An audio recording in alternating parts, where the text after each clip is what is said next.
Happy Friday night to everybody. It is the FCA Lacrosse MIAA Game of the Week. And it is a raw night here in Towson on the campus of Calvert Hall as the McDonogh Eagles come in to play the Calvert Hall Cardinals. Thanks for joining us on Booker Corrigan alongside Bob Shriver. Bob, what do you really like about the MIAA season so far? A little topsy-turvy, it seems like so far. We've got a McDonogh 0-2. Calvert Hall has coasted in their first two games. Loyola emerging, St. Mary's emerging, Gilman's emerging. All those guys are undefeated with Calvert Hall. McDonogh's 0-2, though. That might be the biggest historical part of the season so far. And a lot of people like to say it's a murderer's row, this MIAA season. What do you think McDonogh needs to do tonight to really get off that 0-2? Well, they have to play better team defense. They've got a bunch of new guys back there on the defensive end, and they've struggled defensively in their first two games that they lost. And I think they need to do a little bit better job on offense. They've been very un-McDonogh-like offensively. That being said, who are some of your players to watch for the visiting McDonogh Eagles tonight? Always starts with McDonogh, number 14, Gable Braun. Certainly the best face-off guy in our league over the last probably 2.5 years. And this is an important key part of this game tonight, how well he does at the face-off X. Who's your other guy you like? Other guys, number 40, Liam Powderly, who has been a 4-year starter for McDonogh. He's a great lacrosse player, but he really hasn't played as well as he's played in the past. He didn't play well, I didn't think, Tuesday against Loyola. Didn't play great against St. Paul's last Friday. And we, the McDonogh Eagle faithful, need Liam to be the Liam of old. Calvert Hall has been rolling heavy like Danson and Highsmith. Who are some players to watch on their side? Connor Mitchell, number 12, a senior. He was injured pretty much earlier this year, and he's just coming back to form, and they did something different this year. Last year he ran midfield with his brother and Cole Herbert, and it was a stacked deck. This year they're playing him on the second midfield, and he has really stabilized that midfield. They played great last Friday night against Boys Latin. Who else you like for the Cardinals? Their face-off guy. It's a big test for Chris Catone, number 24. He's a senior. He's a veteran. He's played very well so far this year, but the face-off X will really dictate how well I think McDonogh can be in this game if they can dominate there. So Chris has got to try to neutralize that. Speaking of face-offs, we will be back to Kelly Field here on the campus of Calvert Hall with the opening face-off right after this. On Saturday, June 1st, the Baltimore 10-miler will be live on WMAR2 News. It is always the region's best 10-mile race that starts and finishes right at the Maryland Zoo in Baltimore. We're known for fantastic premiums, a runner-friendly course, and that zany finish line beach party featuring a Jimmy Buffett band. The B10 is an exciting and fun 10-mile race that will be the highlight of your 2019. You're going to be proud of what you can accomplish. Go to baltimore10miler.com and register today. It's time to go Toyota. With a great selection of rugged four-wheel drive and year-round all-wheel drive vehicles, including the completely redesigned adventure-ready RAV4. Or any of these 9 models built to help you feel more secure no matter what the weather brings. Plus, advanced safety features come standard on most models. Learn more and shop deals on buyatoyota.com. See your Toyota dealer, your four-wheel and all-wheel drive specialist. Toyota, let's go places. The Fellowship of Christian Athletes engages their coaches and athletes to grow their faith through sport. Make sure you investigate the amazing camp at Lebanon Valley College this July. The FCA has camps, clinics, huddles, teams. Learn more about the Fellowship of Christian Athletes by going to fcalax.com.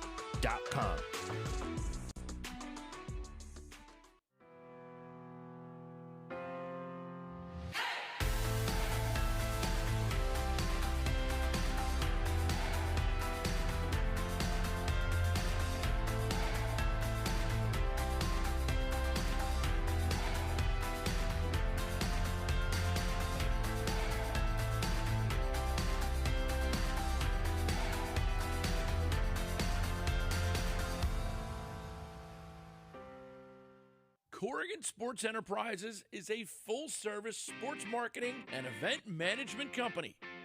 every detail from marketing, public relations, logistics, and cleanup, Corrigan Sports Enterprises handles events from conception to fruition. The premier lacrosse and field hockey recruiting tournaments and high-profile running events. Corrigan Sports Enterprises, bringing your dreams to life.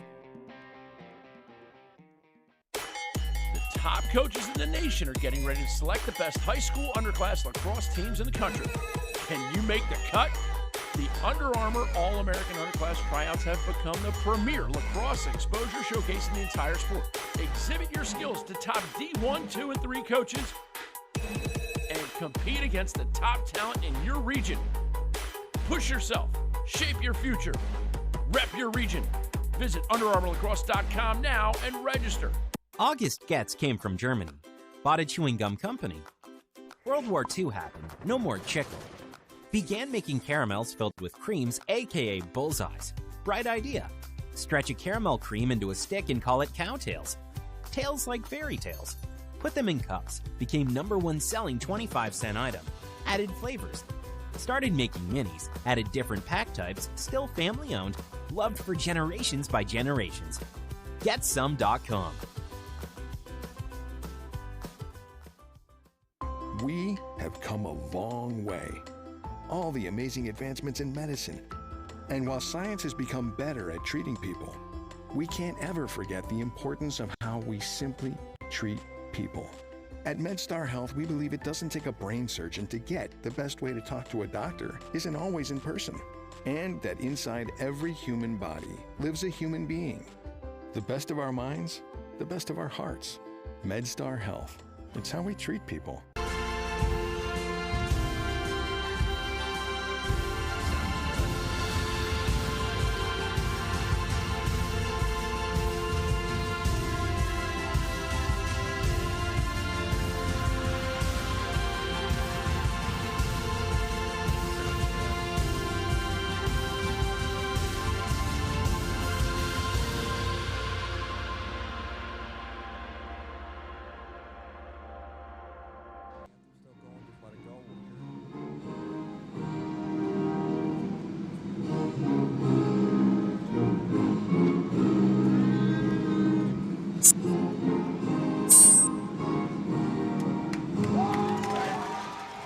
And the anthem is now behind us. The crowd is starting to fill in as we get ready for McDonogh Calvert Hall. A good look at the Calvert Hall Cardinals there in their home whites.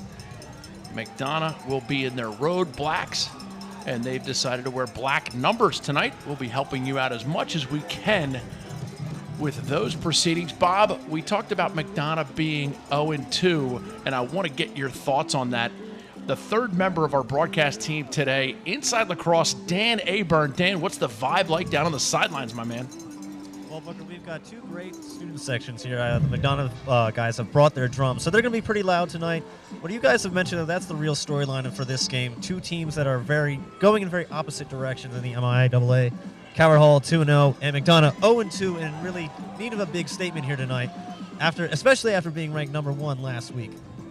They were #1 in the country for a little while, Bob, and now it seems like they've fallen on some hard times. How do they reverse that?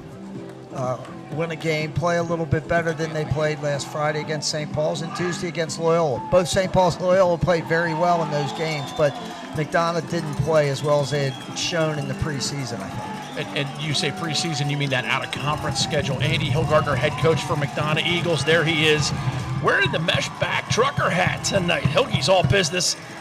A great staff over there at McDonogh. You see him shaking hands with head coach for Calvert Hall, Brian Kelly, the grandfather of lacrosse in the MIAA. He's the senior oldest statesman member of the MIAA coaching staff, or the oldest tenured guy. He may not be the oldest coach. I think Vic Lilly may have that. Brooks Matthews and Brian Kelly are about the same age.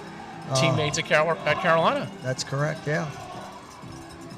Facing off, you talked about Chris Catone and, of course, Gable Braun. As you see, Evan Long, starter in the cage for the McDonogh Eagles. Jackson Marshall once again gets the call. He has played spectacular lacrosse this season, and we will get right down to it I can tell you one thing to start. Gable Braun's very happy not to look up and see 2 poles on these face-offs as he's faced the last 2 weeks. But there's Catone. And Ince comes away with the ground ball, and McDonogh gets the first possession. But Calvert Hall, that riding tenacity that they bring, Bob, it's just something you can't really bottle. They're already in their 10-man Booker. Nice clear. McDonogh is onside and set to go.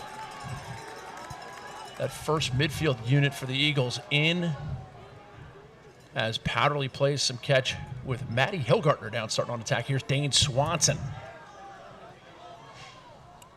It's Lombardi. Lamberti's done a nice job. Mitchell and Swanson in the first group. Now it's behind with Powderly. You got nobody backing up if he's about to shoot. Something only a coach would notice. Bob, you coached at BL as the head coach for 37 years, successfully. Congratulations.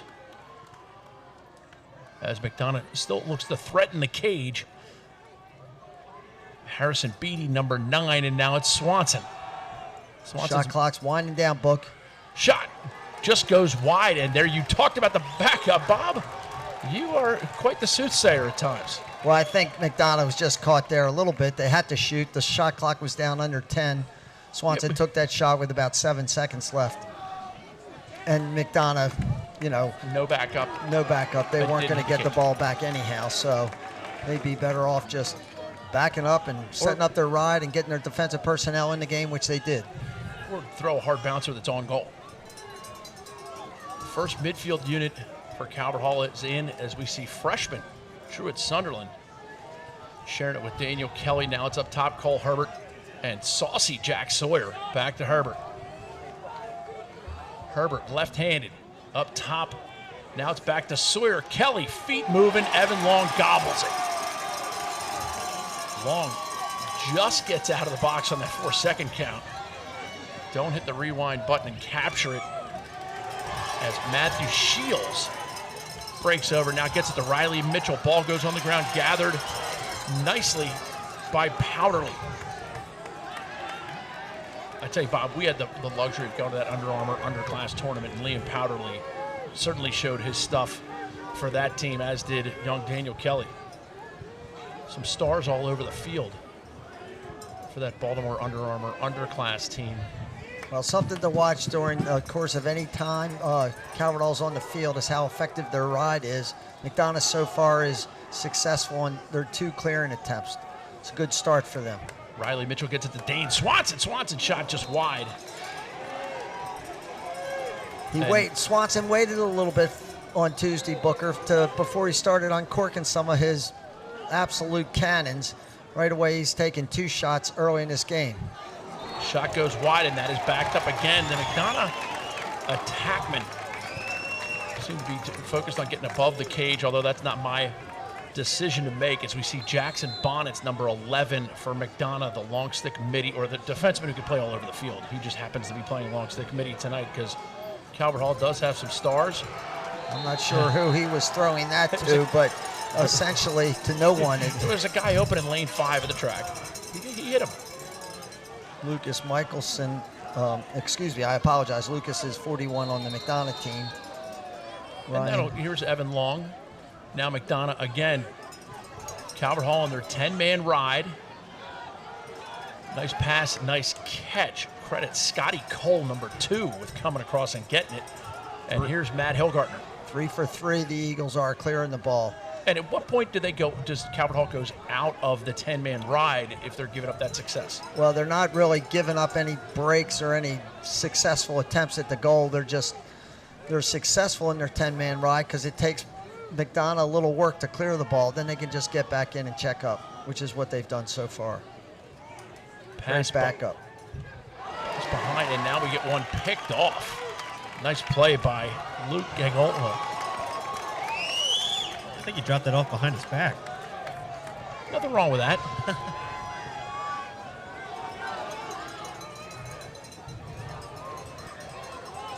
Quick shout out to my man Greg Bernstein watching in Stockholm, Sweden. Bob, you're global. FYI for you. This is the second group that was so effective last Friday night when we did Calvert Hall against Boys Latin. It's Connor Mitchell with Colin Stewart and Weber.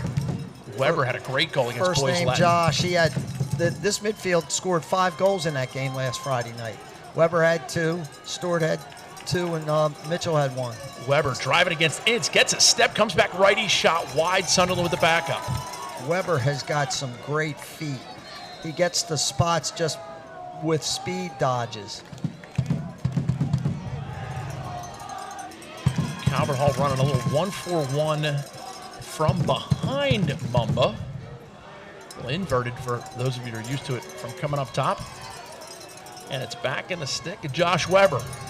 Weber inside feed. Daniel Kelly double hitches. Gets it to Mitchell. Mitchell dumps it down, and we have our first goal of the game. Saucy Jack Sawyer catches the ball with his feet moving and his hands free. If you don't think that's awesome, you need awesome lessons. Coach, this is what we saw from McDonogh a little bit on Tuesday. Guys with the ball, the off-ball defenders ball watching. Watch number 5, Ethan Robinson, just ball watching a little bit. He's caught in no man's land. You either have to go or stay. You can't be caught in the middle. You know, he who hesitates is lost, and he hesitated right there. He's got to get up the field and get in Mitchell's hands really quickly, or stay back and hope that Long's up to the task to make a save. Back to the face-off logo. Braun and Catone. Braun wins that one to himself. And they get it quickly. Liam O'Hara, number 10, guy who plays the wing on a lot of face-offs. Effectively, too. Yep. He's a little bit of jack of all trades, Liam. He plays some offense. He plays some defensive midfield on the wings on face-offs. He's a solid midfielder.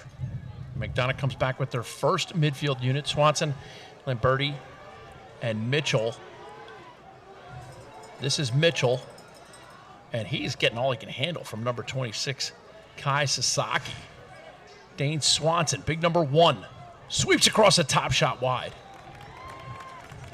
2 very good shots by Swanson. Both he's missed the cage. You're not going to score too often if you can't put it on the goal booker. That is astute, Bob. That is. And he has a cannon. It's very hard. Great there you go. play by Powderly. Just a simple down pick. Calvert Hall did not handle that very well. Powderly's able to get by his man and the guy whose man set the pick, who was covering that guy. And just a simple down pick. You highlighted Liam Powderly in the beginning of the game, didn't you? Yep. Here he is.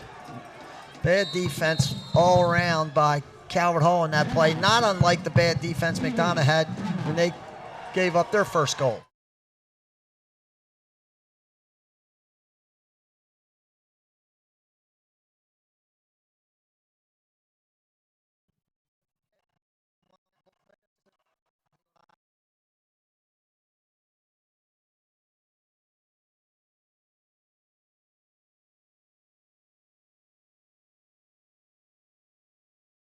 Sawyer, back to Herbert.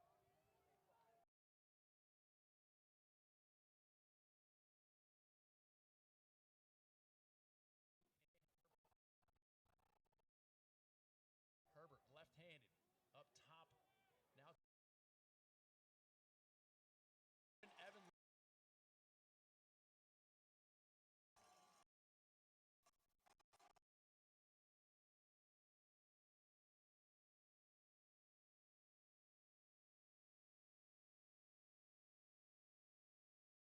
Herbert, left-handed, up top. Now it's back to Sawyer. Kelly, feet moving. Evan Long gobbles it. Long just gets out of the box on that 4-second count. Josh Weber. Weber, inside feed. Daniel. Double hit. Gets it to Mitchell. Mitchell dumps it down, and we. Saucy Jack Sawyer catches the ball with his feet moving and his hands free.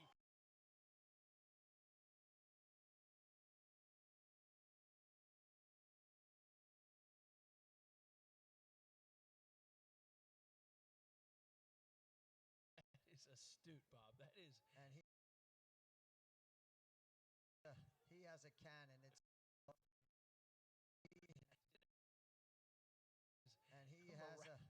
a cannon. It's very hard.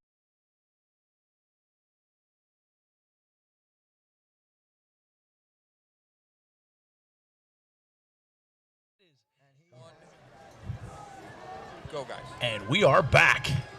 Thrilled to have Kelly & Associates as one of our main sponsors for a couple years now, making the MIAA so prominent as we see Tyler Dunn in to take the face-off for Calvert Hall. But Gable Braun wins it back. Ball high. Ince goes after it and gathers. Bodies flying. And McDonogh now playing a little up-tempo. You know, we got a couple Ewings on, you know, one on each team. We got a bunch of Kelly cousins down on that Calvert Hall squad as well. Well, Booker, my initial comment would be that McDonogh looks much different than they did on Tuesday and last Friday. They look poised, confident, throwing the ball to the right guy, clearing the ball effectively. It's a different squad that the Cardinals are getting tonight. Jack Dudas throws it back. Harrison Beatty gets it behind to Powderly, and now it's Matty Hilgartner. Hilge throws up top. Ball in and out of the stick. And the McDonogh middies struggling a little bit with some footing as Dudas gets it to Powderly. Now it's behind with Beatty. Beatty shot just wide. Booker, last Tuesday, Loyola shorted Beatty, and he didn't take the ball to the goal that much. Right away, he got shorted. You could hear Coach Hilgartner yelling, get the ball behind Beatty. Got it, went right to the goal with it. And they're going to do the same thing again. Beatty gets it over to Powderly. Powderly comes off the pick, lefty rolls, gets it back to Beatty. Beatty gets the inside shot, goal, Harrison Beatty. Great, Abe Lincoln's mullet, Eagles, 2-1. Little, they call this behind the goal. One guy on offense has a pole, the other guy has a shorty, and they executed it really well. Beatty's a good player, although that might have been, let's see, Booker, is this 9? No, it's 2.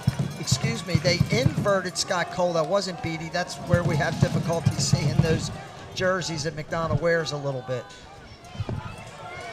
And that was Scott Cole, excuse me, who took his shorty behind the goal and had 2 really good opportunities. He canned the second one.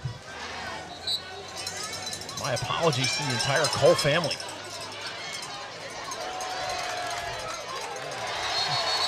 And we're going to get a loose ball push. And now they're going to tell the guys no release. I agree with you, Bob. If you could see Bob Shriver right now, he's palms in the air.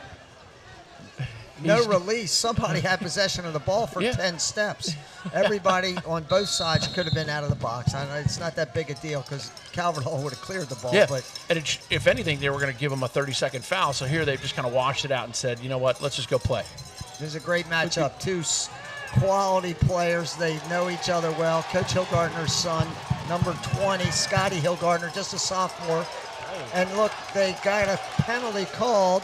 I guess he waited. He wasn't sure whether that was a foul and then decided that he was going to call it. And now we have flags up at the middle of the field also. I saw a late one thrown. I don't know if that's just Bastille Day. They're offsides. McDonogh is offsides.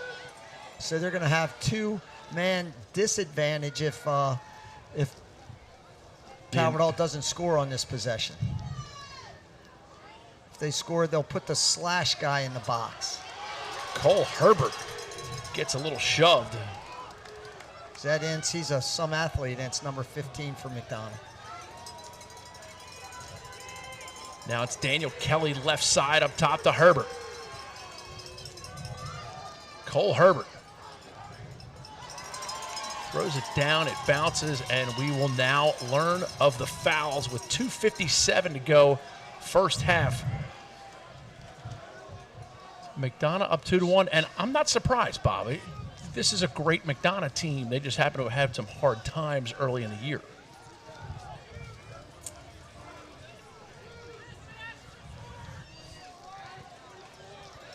So they will be 2 men down. They called a slash on number 20, Hilgartner. and that was a very late call by the official. Those that were watching the game, they were playing against each other, and looked like he got whacked in the back, but the referee didn't throw his flag for about 10 more steps, and then all of a sudden the flag went up in the air. So here's Calvert Hall and the extra man starting in a little bit of a 3-3. The referees might be on a delayed feed because the face-off procedural violation. Great cross sweeps fast. Inside rebound, shot, goal. And just like the day after a bad chili cook-off, Bob. This is very uncharacteristic. There's a great feed through by Cole Herbert to Dan Kelly. Very uncharacteristic of Kelly. No, it wasn't. It was Mitchell threw this through. He dropped his stick. Evan Long was up to the task, and the ball bounced right back to number 12, who was on the doorstep. Connor Mitchell. Connor Mitchell with the rebound goal. Knotting this game at deuces, as you like to say. On the wing for Calvert Hall, number 37, Sean Barwick. He took some wings against BL as well, as Liam O'Hara picks up the loose ball. And like you said, he's one of those guys that plays a lot of wings with a lot of experience and a lot of smarts.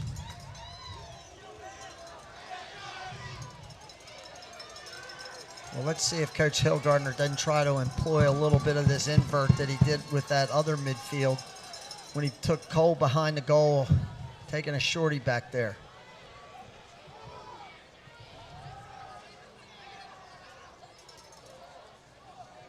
McDonogh, a little roll back. Up top, Harrison Beatty gets it across. Here's Dane Swanson. Calvert Hall always is very quick to slide, Booker. They jump that pretty quick. There they come again. And you just got to get the ball out of your stick and see if you can't catch them on the backside. Good lift check. Good lift check by Barwick there. 37 got under Hillgardner's hands. This is Parker Bird D'ing up the ball right now as Powderly drives around. Now it's up top. Swanson. Same thing. Barwick did the same thing to Swanson. Got under his arms, lifted it up in the air, makes the ball sail. That little lift as Powderly comes around. Jackson Marshall, save, no rebound. Great defensive possession right there from the Cardinals. Powderly needed to take a few more steps up in front of the goal and improve his angle. Yeah. Marshall hanging on the crease, I think, Dan, wasn't he? Yeah, he was. Held the post. Coming in with the first group.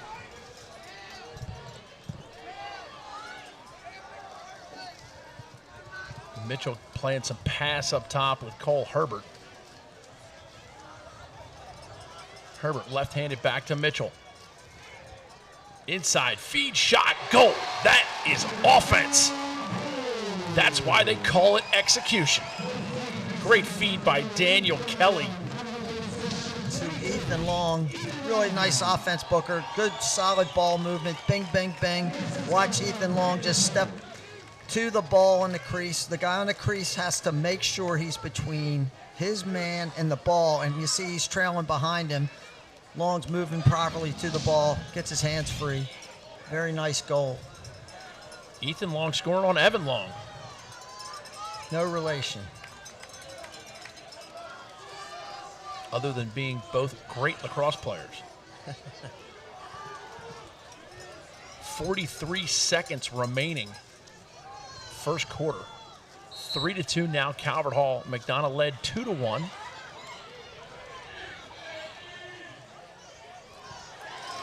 And McDonogh comes away with possession, but it's going to come at a price. Now it's Powderly. Settles for the Eagles. Likely to play for the last shot here, Bob, you think? Well, at 18 seconds, they're going to let Riley Mitchell start this offensive flurry. They're in a little bit of a 1-4 set. They're trying a little bit mumbo. Tough one from way out there. Running away from the goal a little bit. That's a tough go. Powderly can get to the goal in 8 seconds. And the Calvert Hall announcer counting it down. And first quarter is in the book. Thank you so much to Kelly & Associates, the Valley Inn, and FCA Lacrosse. Don't go anywhere. It's time to go Toyota with the best resale value of any brand, again for the third year in a row. Because when it comes to holding value, nobody does it better than Toyota. In fact, Toyota has 3 of the top 10 ranked by KBB.com for 2019, including Tacoma at number 1. So whether you're searching for America's favorite car, SUV, or adventure-ready truck, this is where you want to shop. Go reliable, go Toyota, and let's go places.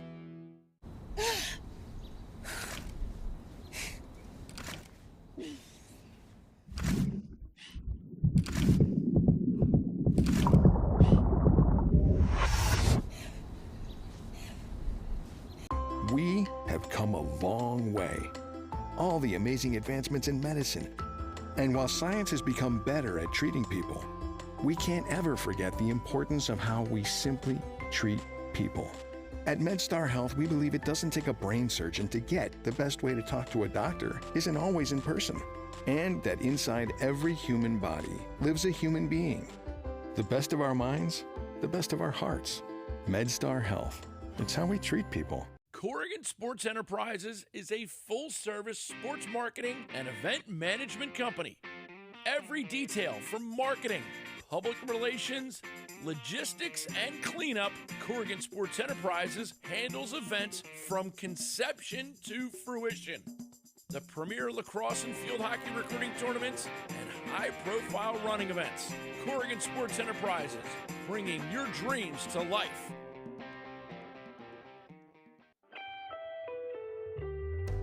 Kelly & Associates Insurance Group and Kelly Payroll helps employers and employees save time, money, and hassle in navigating the intricacies of insurance, benefits, payroll, and workforce challenges.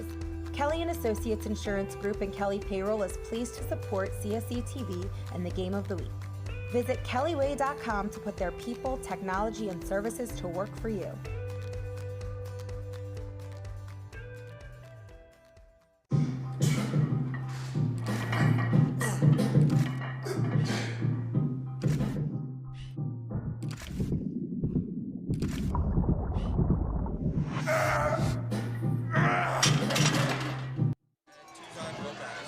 Back at Calvert Hall, Booker Corrigan, Bob Shriver giving you the intel. Bob, what have you noticed so far? I think McDonough's done a great job of handling the considerable pressure Calvert Hall tries to put on you all over the field.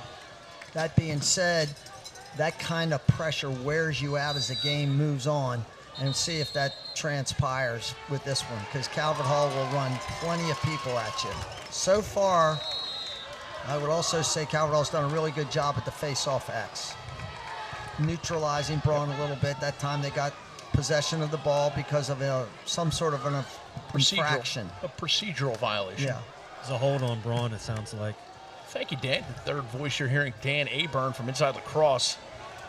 Dan, did you pick up anything from the huddles during the end of the quarter? Yeah, McDonogh coach Andy Hilgartner was just preaching patience for his team. I think he's been satisfied with the matchup he's gotten, but he felt like his guys are just shooting a little bit too early. He wants them to work the clock a little bit more. Josh Weber, number 25, in at midfield as Jack Sawyer threatens the goal just a bit.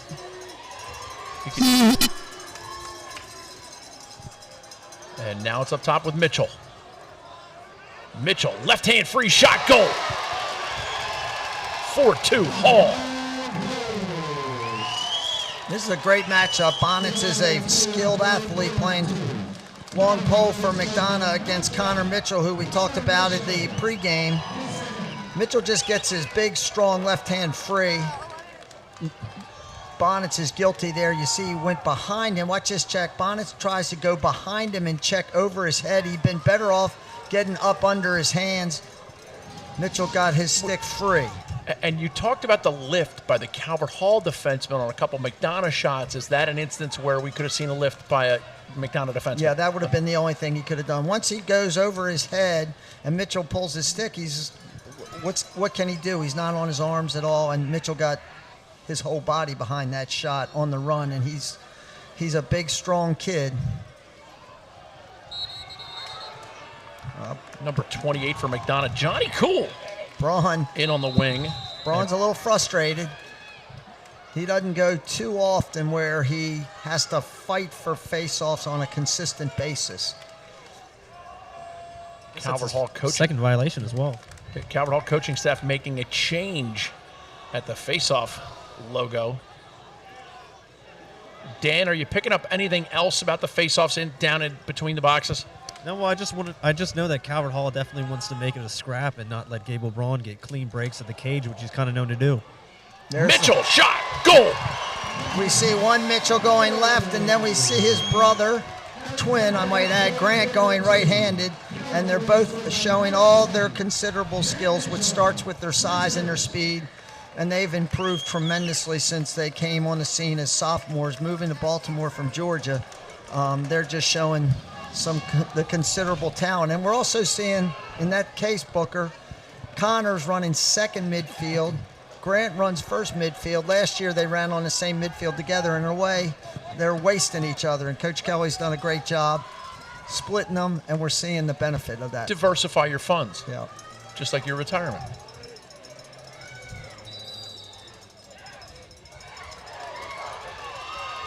And another face-off win for the Hall. He is in a hot, sticky mess, and they get Truett Sunderland. He did it against BL. He does it against McDonogh. Truett Sunderland in the right place at the right time. Ball's loose. Personally, I might check the stick of Coach Hilgartner's calling a timeout. That time, it's hard to fathom how 49 could get through all those really great checks, unless his stick the pocket might have been a little deep. Might Tyler be something Dunn, to think of. The face-off guy for Calvert Hall with the face-off win. Great work by the Hall. They are rolling strong.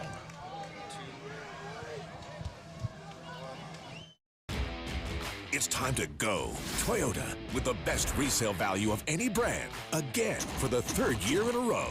Because when it comes to holding value, nobody does it better than Toyota. In fact, Toyota has 3 of the top 10 ranked by KBB.com for 2019, including Tacoma at #1. So whether you're searching for America's favorite car, SUV, or adventure-ready truck, this is where you want to shop. Go reliable, go Toyota, and let's go places.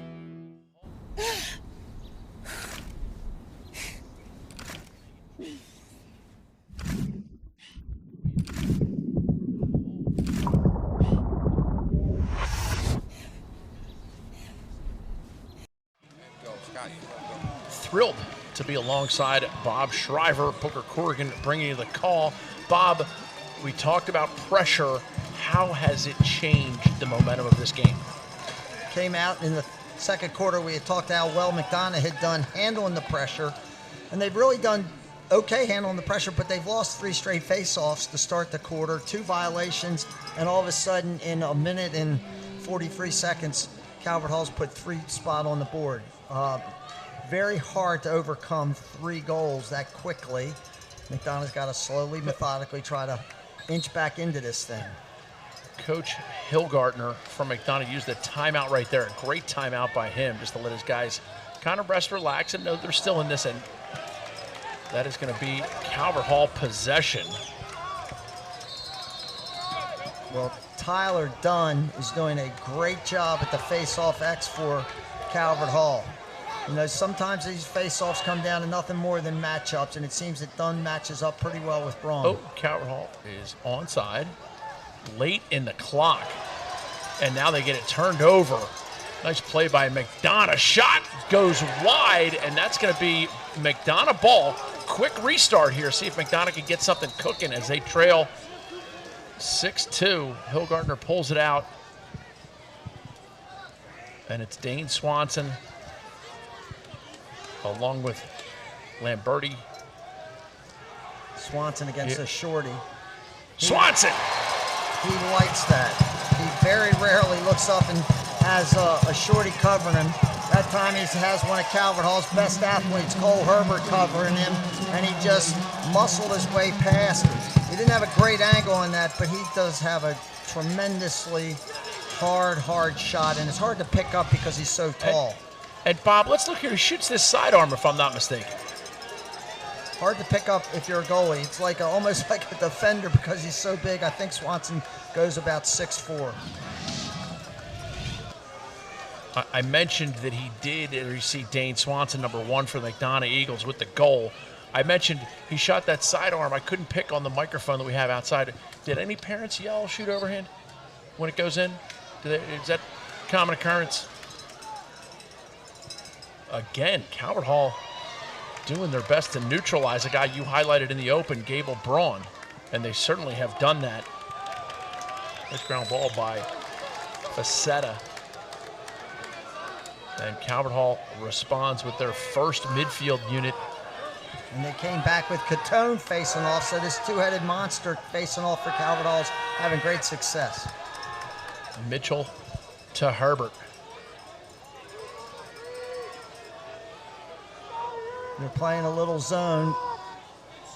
McDonough's come out and playing a little zone defense, which Calvert Hall, I don't know if they've seen that this year. Daniel Kelly rolls off. And there wasn't one more pass there. I mean, it's tough to anticipate that when you're a high school lacrosse player, but the McDonogh zone had floated high. Well, one thing they'll do, Kelly's pretty slick. He's the guy you probably have to pay attention to off the ball. He finds seams very quickly.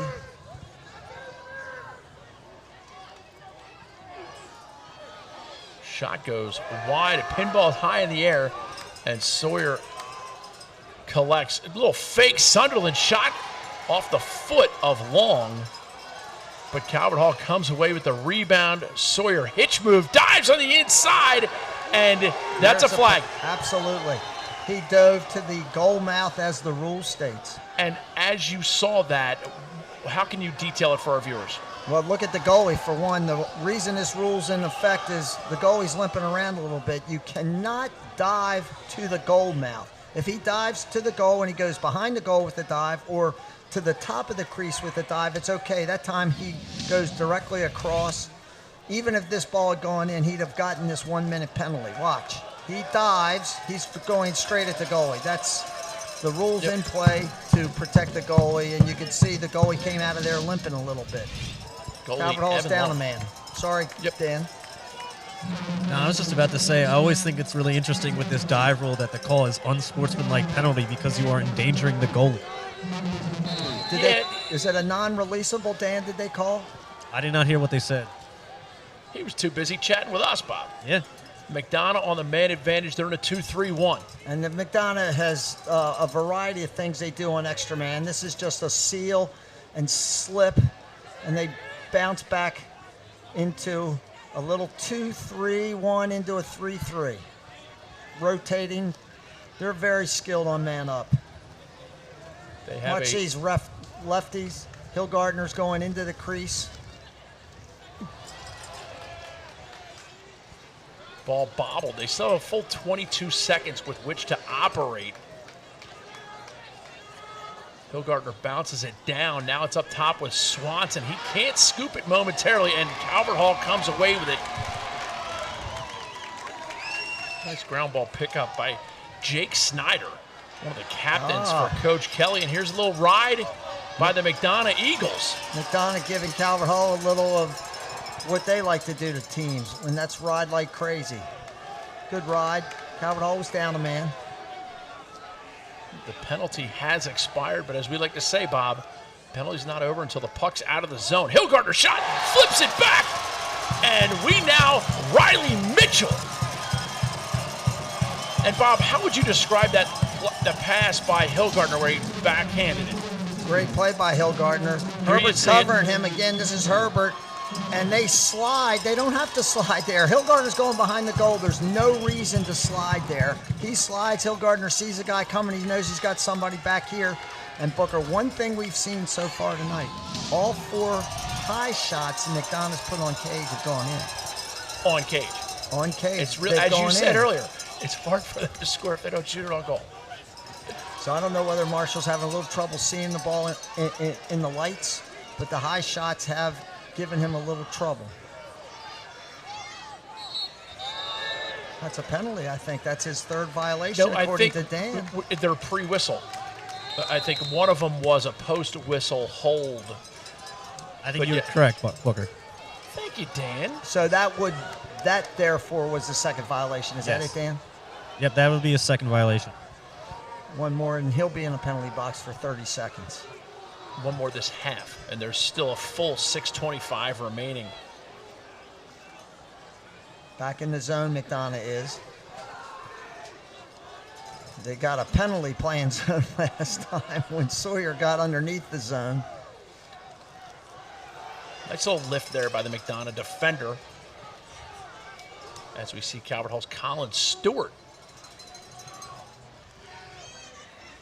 And we're seeing a lot of contact off ball. I wouldn't be surprised to see an interference call coming up.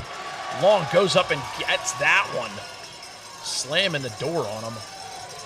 And McDonogh will look to clear. And a nice play by the midi.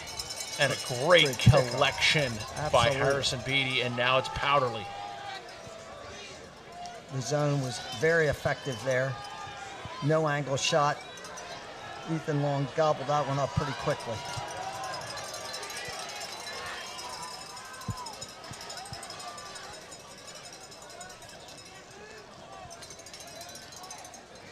Hilgartner behind, comes up righty. Dudas. He's a big kid, Dudas, huh, Booker? Some might say he's a big dude.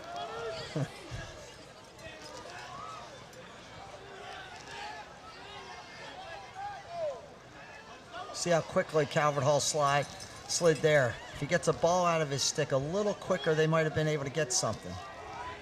Hilgartner's got some space.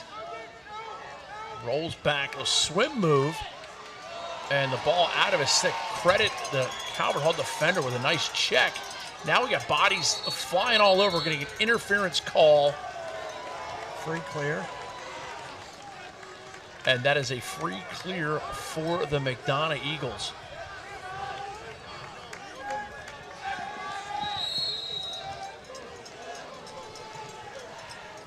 You gotta believe they'll stay in this zone. It's been effective. Justin Mincer, number 9, in on the crease now for Calvert Hall. Calvert Hall coaching staff knows now they're running their zone offense, so they put some zone offense guys in. Cole Herbert up top. This is Mitchell. Mitchell to Sawyer.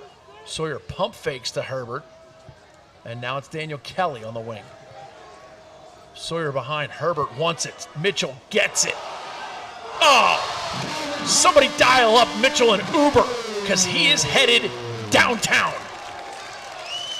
Well, there's no defense zone double team that's going to be effective. This is a beautiful face dodge. Nice through pass by Sawyer. Watch this face dodge. He gets two guys out of the way. The first guy ducked because he didn't want to rightfully stand in front of that cannon Mitchell can release. What a play. Just a little hitch move, and look at where that ball went. High Harwin in the far corner. Froze the defense with the fake and then left the guy on the ground. Wow. He put him on ice skates. Yeah. Third member of our broadcast crew, Dan Aburn. Dan, the faceoffs have been clutch for Calvert Hall so far. Catone with that win. What are you picking up down there? Anything from either side? Well, they're keeping them guessing with the two guys that they're putting out there, and they're obviously just making it a scrap, wanting it to make it more of a 50-50 ground ball battle. 3:49 in the first half. Calvert Hall up 7-4 in the FCA lacrosse game of the week.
7 for Calvert Hall.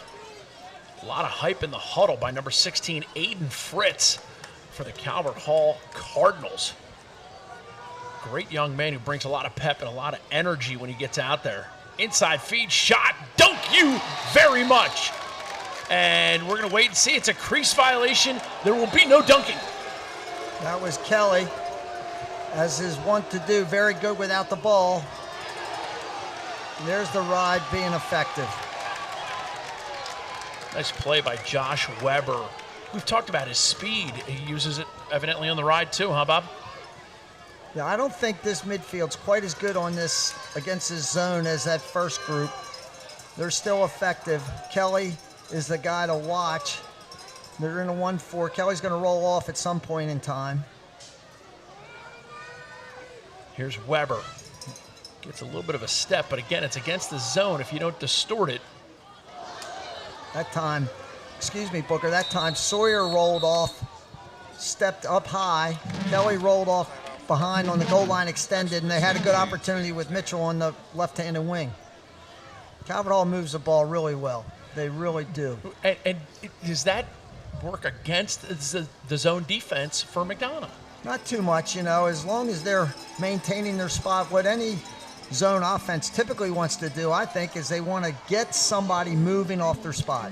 Dodge the zone a little bit, or when you create a matchup where somebody's bumping off the crease, then somebody has to find that guy, and that can turn the zone defense a little bit as well. So when you say dodge the zone, you're not dodging into it, you're just dodging to distort it. Well, you're dodging into, hopefully, attract two guys to you, and now you've got someone off their spot. Somebody off their spot, and that's when you can zip the ball a little bit.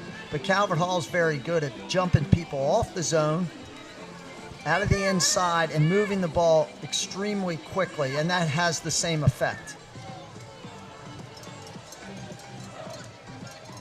Calvert Hall rolling heavy right now. I apologize, but the biggest theme so far of this game, or story of this game, is how effective Calvert Hall's been able to face off. Exactly. They've done the two-headed monster, and Gable Braun had a couple pre-whistle violations. He's had time now to settle down. There have been a couple straight timeouts, so both coaches using the opportunity to get their guys geared up. Tangy Mike, I think we got Brenda Culp down there on the sidelines. Marty Culp. Off the timeout, Calvert Hall came back with their first midfield. It was so effective on that last zone offense when Mitchell, number 10, Grant Mitchell, banged that one off a beautiful hitch and go. Cole Herbert, number 1. Here Mitchell. Comes Sawyer. Back to Mitchell. Kelly quickly. Herbert near side wants it. Wants some, gets some. Goodness. That ball had a vapor trail behind it. Well, we had a great angle on that. That thing was headed right to the corner, hit that top post, and just binged out of bounds. Calvert Hall maintained possession, though.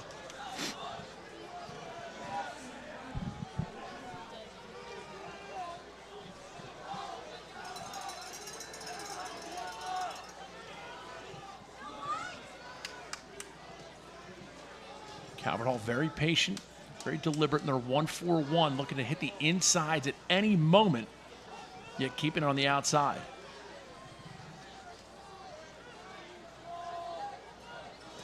Some zones will pressure the ball behind the goal. McDonogh elects not to pressure the ball behind. Cole Herbert shot, and now we get flags flying like Bastille Day.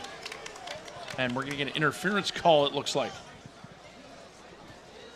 Yeah, number 9 for Calvert Hall, Justin Minster, planting himself on the crease. Somebody ran him over, which is, as you just said, a interference call. So Calvert Hall is going to have a 30-second extra man. Calvert Hall on extra man, Booker. They'll rotate Coach off Hilge, the wings. Coach Hilge getting in the refs here a little bit, just letting them know. Watch Calvert Hall. They'll run these 3-man rotations depending on what side of the field. Watch.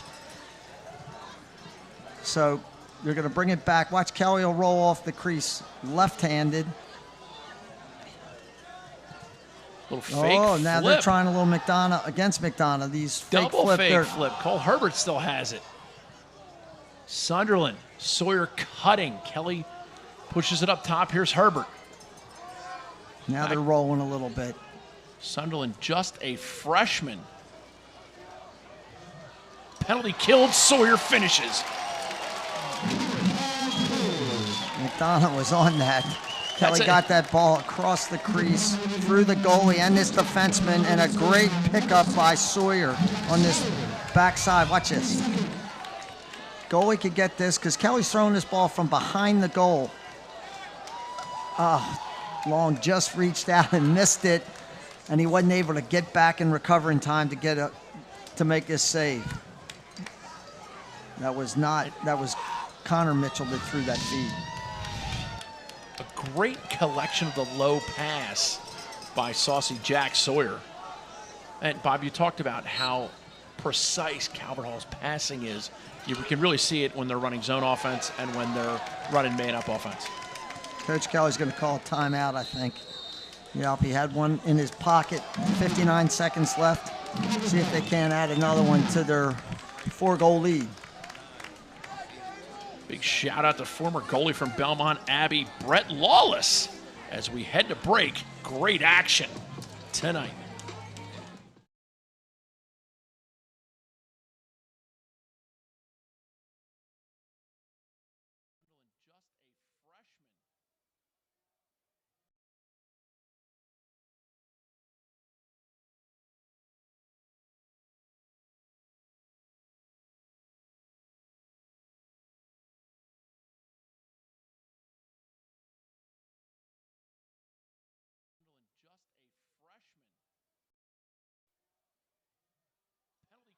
Sawyer finishes.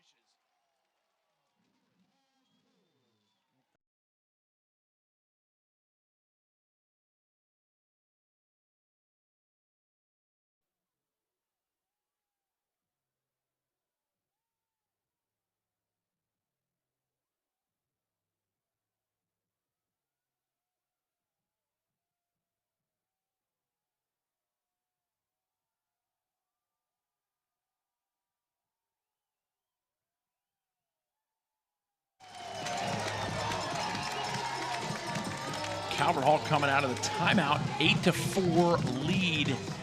Bob, McDonough's playing that zone. It's not a great strategy if you need a 4-goal comeback. They got a lot of lacrosse left. Did they stay in the zone? Well, they're coming out in the zone. I think they stick to it. I'm really impressed how quickly Calvert Hall moves the lacrosse ball, and they get the guys out of the inside equally quickly and involved in the offensive flurry. Sawyer will typically pop off from the inside, although they're staying in this 1-4-1. I think they're just content on getting the last shot. They'll start their offense at about probably 20, maybe a little bit less than 20. 30 seconds to go first half. Booker Corrigan, Bob Shriver bringing it to you. Here is Herbert. Mitchell over on the wing to Daniel Kelly. Little pass and follow. Good save by Long that time. Great save by Long. Ball pinballs around, and it's tipped by a Calvert Hall attacker. Truett Sunderland all over the McDonogh defenseman, and they're just going to be content to get it out with 4 seconds left. Big save by Long to keep this thing in their sights going into the second half for the McDonogh team.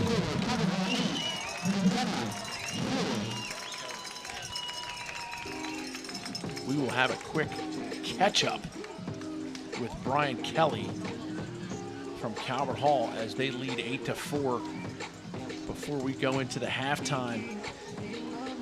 My man Dane Aburn hustling him over. Bob, it is going to be interesting to hear what Coach Kelly has to say to us. It is nice to see Calvert Hall holding up on their home court. McDonogh could get something in the second half. Dan, what do you got from Coach Kelly? Hey, Coach, what do you guys know about the face-off X so far this half? I think our wing play's gotten a little bit better. I mean, I think they were killing us early in the first quarter with their wing, and Gable Brown's really good, and we've been mixing up. We got 2 guys going after it with Tyler Dunn and Chris Coutonier, so they've done a good job. You can continue to get contributions from your second midfield. What are you seeing from them tonight? They just play as a group, and they share the ball, and there's no one who's worried about who scores or anything like that. Not that the first are doing it, but our second's been pleasantly surprised for us. They've been doing great all year. What do you got to do to close this one out? I can't even think about closing it out. I just got to think about what we got to do each quarter at a time. But, there's a lot of lacrosse left. They're a great team. They're not going to sit back, and they can put up 4 goals very easily. So we have to really continue to play good lacrosse. We got to do a better job on the clearing game. So, thank you for your time, Coach. Back to you guys. Dan Aburn collected some great thoughts from Coach Brian Kelly. You see how he understands it's a murderer's row here in the MIAA. Before we step away, a little shout out to my man Gage McGee, a fantastic young man who will be joining us shortly.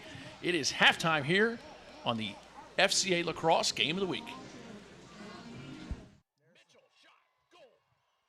On Saturday, June 1st, the Baltimore 10-miler will be live on WMAR2 News. It is always the region's best 10-mile race that starts and finishes right at the Maryland Zoo in Baltimore. We're known for fantastic premiums, a runner-friendly course, and that zany finish line beach party featuring a Jimmy Buffett band. The B10 is an exciting and fun 10-mile race that will be the highlight of your 2019. You're going to be proud of what you can accomplish. Go to baltimore10miler.com and register today. Are you itching to get out and run? The Frederick Running Festival, presented by Frederick Foot and Ankle, is happening May 4th and 5th. Come out for our half marathon, team relay, or 5K. Then enjoy post-race treats brought to you by Safeway and cold Harpoon Lager beer at our one-of-a-kind post-race party. Not enough running for you? Learn what it means to be a nut job or sign up for our King Crab Challenge. Find out more at frederickrunfest.com.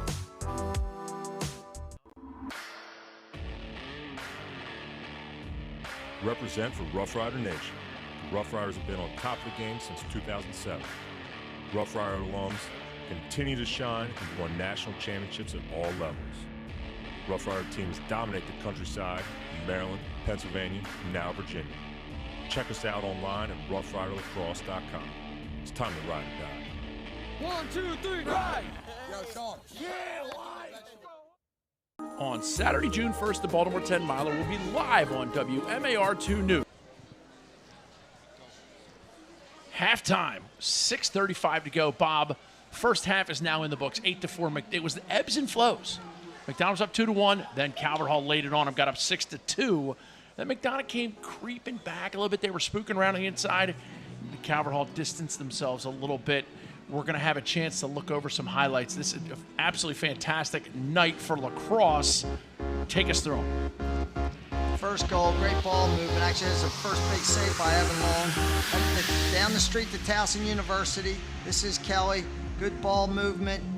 Mitchell just throws the ball underneath to Sawyer. Defenseman on that wing. Get caught ball watching. Nice pick by Powderly. He just comes around the goal, throws it high over his shoulder. Calvert Hall didn't handle that pick well. And you noticed that high shots were going in. Yeah, McDonogh gets her nose out in front a little bit. That was an invert with Scotty Cole, who did a great job getting to the front of the goal. Now Calvert Hall gets rolling here a little bit. They're going to score the next 5 goals. That was a bad shot by Daniel Kelly. Went low, dropped his stick, but Connor Mitchell picked up the trash. There's Ethan Mintzer on the inside. Good feed by Daniel Kelly. The Mitchell brothers are taking over here a little bit. The big, strong kids going to Ohio State. That's Connor for his second goal. Here's his brother with a nice play against the zone where he hitched and went. And then look at this play. How's he hang on to this ball? And then McDonogh failed to pick it up, and there's freshman Truett Sunderland standing on the doorstep picking up some trash. Swanson. Boom. He's a big, strong lad, that Dane Swanson. Here's Hillgard. Watch this little flip feed back to Mitchell. Another high shot that I don't think goalie Jackson Marshall picked up. Now, good save against the zone. Not a very good angle by Sawyer, but they're going to get the last 2 goals of this game. There's Mitchell. The Mitchell brothers accounting for half of Calvert Hall's goals. Connor has 2 and Grant has 2. And then this last one, I believe it's going to be Saucy Jack Sawyer making a great handle. Ethan Long, the goalie for McDonogh, got caught. Just, am I going to step out and pick it off? Or am I just going to back up and try to make the save? Now, what jumps off the page at you on the statistics here?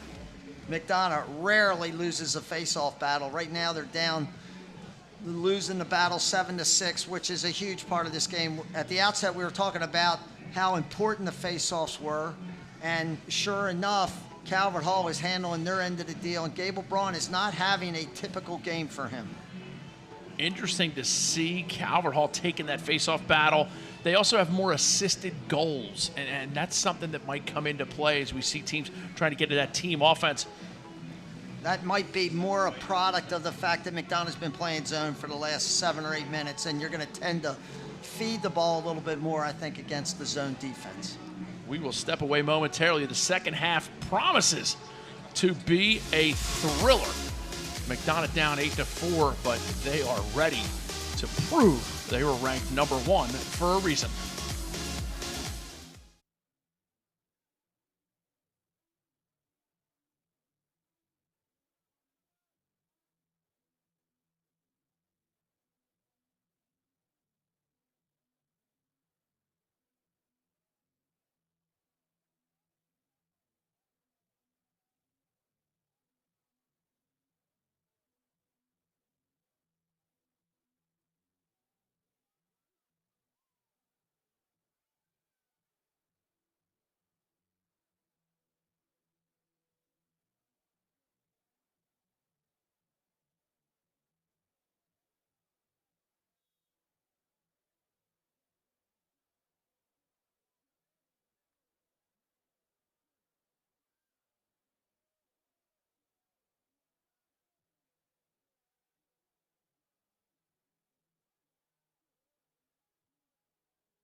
Third quarter is set to begin. McDonogh in their road blacks, Calvert Hall home whites, and I'm joined in the booth by my former co-pilot, Ty Zanders from Inside Lacrosse. Ty, it's been a while since we shared this space together. I'm thrilled to have you. One of the things you are heavily involved with, you're part of the committee that helps select that Under Armour senior team. Walk us through a little bit of that process. So the process is really something that happens over 3 or 4 years. So heavy in the summer ball, and also in the spring we get to a lot of high school games, try and get all over the country and watch these players as much as possible. So we want the very best talent in the country, the best 44 players. McDonogh with possession, Calvert Hall on defense. Ty, you said you go to a lot of games. When you say a lot, that's a relative term. 100, 200, 500, 1,000? How many games? Because I see you everywhere. Yeah, I've been to about 20 games so far this spring since March 9th. And going to start the travel up a little bit. Went to Salisbury, Haverford on Wednesday, at Rutgers, going to Long Island and Jersey next week. So it's really a national thing. We want to get out and see the best possible lacrosse and the best and brightest in the country that'll go on and dominate the Division I level.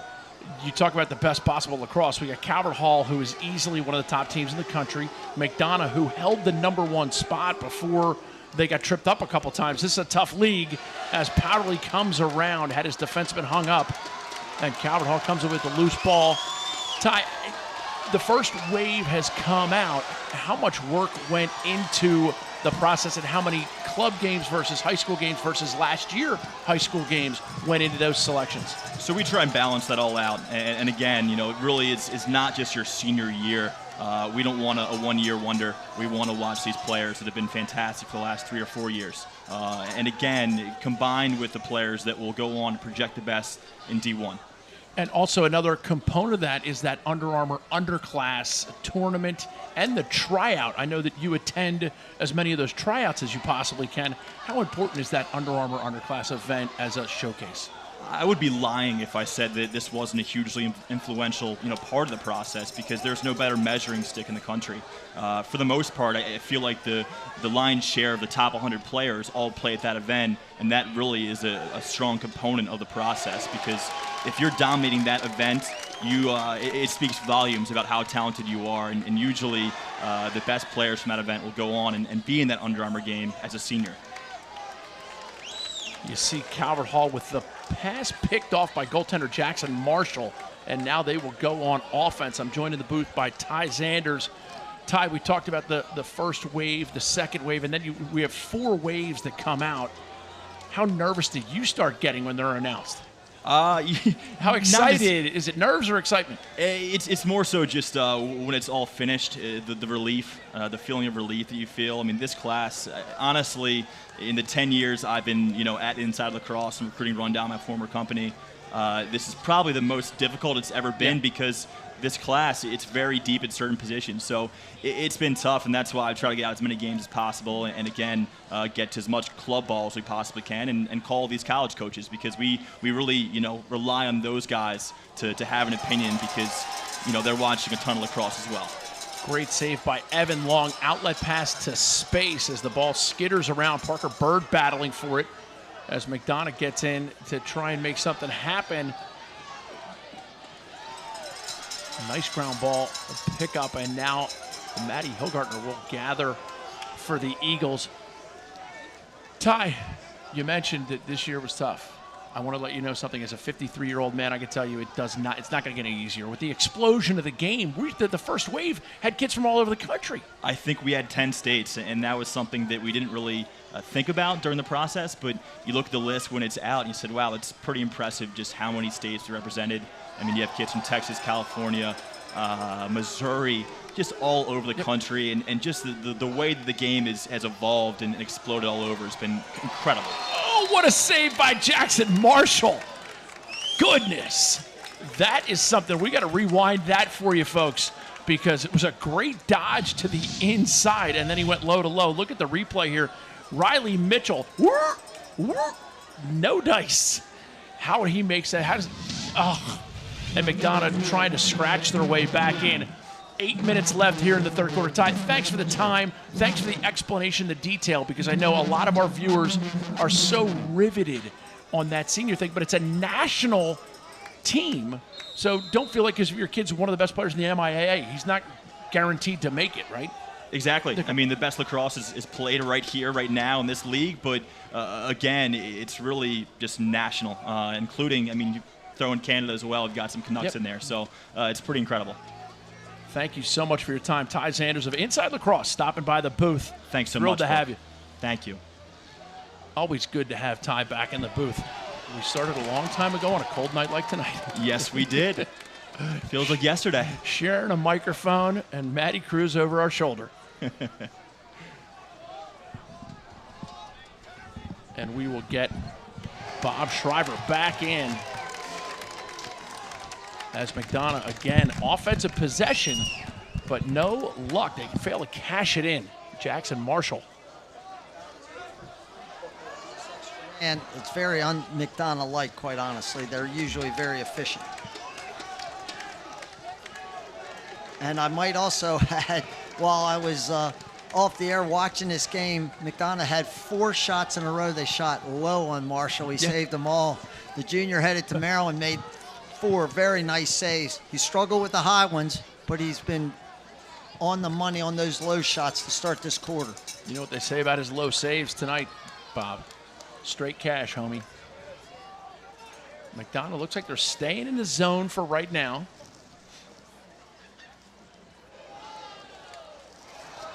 Ball checked and away. Effective. They're going to get the ball back, McDonogh. That time trying to do a little bit too much, Mitchell there. Dodging into a couple guys. An effective defense by the Eagles. Scotty Hillgartner looking to push it up this near side. He will go over the line. And now he's got a long stickman on him. He finds a way to escape and gets it to Harrison Beatty. And now it's Dane Swanson. Coach Hillgartner, all 3 sons on the field tonight. Scotty and Matt playing, and young Jake, the 6th graders on the sideline, telling the coach what to call, it looks like. Jake is a fantastic young man. We might as well throw Shea Hillgartner a reference. And Ann Hillgartner, one of the longtime employee here at Calvert Hall. It's the Hillgartner Show. This is the Spook is the only one we haven't given a shout out to. Spook's teaching a spinning class somewhere, I think. And we know Rife Hillgartner's watching his McDonogh. Low shot again, Booker, that Marshall gobbled up. When was the last time you ever harped at shooters about not shooting high enough? Rarely. Yeah, I know. But I agree. Given what we've seen so far, what would you be telling your guys? He struggled a little bit with the high balls. And Calvert Hall, if he steps over, they're off. Oh, he waits in time. Oh, 20 seconds. And the clock was at 59. I was able to look down, so they took too long to clear the ball. And McDonogh will get what we call a second chance possession, as I see Bo Dixon down on the sideline for McDonogh. Longtime headmaster at Bo and Ann Dixon Field over the turf facility at McDonogh School. Here goes Cole. Looks like he's going to try this invert that he was successful on in the first period. Big little play. We talked about it earlier. He gets the left side, skip pass, inside shot, goal, high to high. Rip you very much. That's junior Harrison Beatty, he's also can play midfield, but this year he's been starting on attack all year. And I'm fairly sure that was number 9 that shot that. We really struggle to see these numbers. And it certainly was. Yeah, it was. And where was that shot, Booker? Oh, it was rip to rip, high to high, baby. And where did it go? In the goal. We will step away quickly. McDonogh coming back. The top coaches in the nation are getting ready to select the best high school underclass lacrosse teams in the country. Can you make the cut? The Under Armour All-American Underclass Tryouts have become the premier lacrosse exposure showcasing the entire sport. Exhibit your skills to top D1, 2, and 3 coaches and compete against the top talent in your region. Push yourself. Shape your future. Rep your region. Visit UnderArmourLacrosse.com now and register.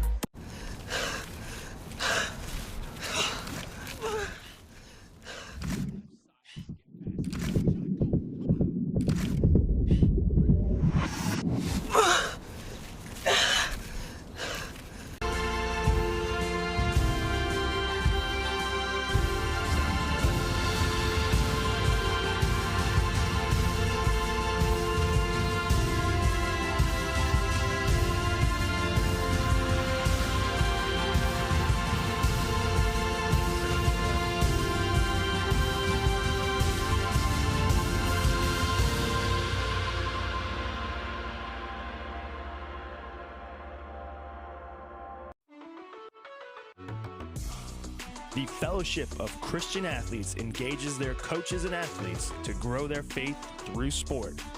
Make sure you investigate the amazing camp at Lebanon Valley College this July. The FCA has camps, clinics, huddles, teams. Learn more about the Fellowship of Christian Athletes by going to fcalax.com.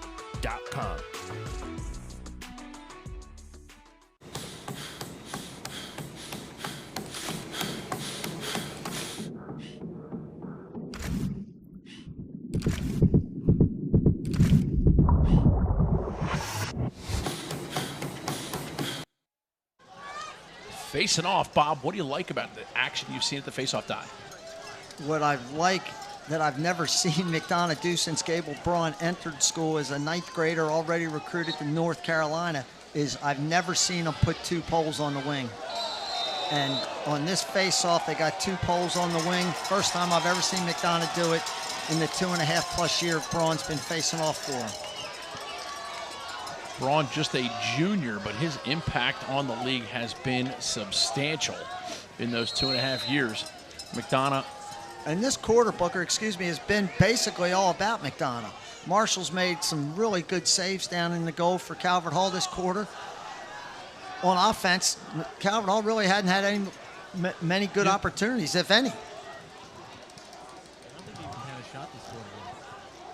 Dan Aburn from Inside Lacrosse joining us. Thrilled to have Ty Zanders join us for a brief moment to talk about that Under Armour All-American senior team. That national team has such an impact. And the underclass event, go to underarmourlacrosse.com if you want to try out. Hilgartner drives lefty. Nice feed to Swanson. Have some. Swanson, the Navy-bound junior, can really bring it. He's got to have the hardest shot in this league, I think. That's not a good shot by Powderly. He never got his body turned to the goal. Too easy for Marshall. Boy, they are struggling. Hall has had some struggles on the clear. Ball goes high in the air. McDonogh comes away with it. Calvert Hall getting a dose of their own medicine. McDonogh's been effective. I think that's the 3rd time this quarter alone that they've broken up a clear. At what point do they have to really pressure themselves to cash that in and get off the 8-5, close that gap to a 2-goal? Just like that. Maybe I've seen some of these games before, Bob. Well, Scott Cole, obviously, he scored a goal earlier on the invert. This time, he inverts again, and he makes a very quick move and just throws this ball around the defender. Goalie never saw it. He used the defender as a screen, which is a great move. He just got his body a little bit up above. Good defense, really, but he got the ball around that defender who was screening the goaltender. Calvert Hall needs something positive to happen.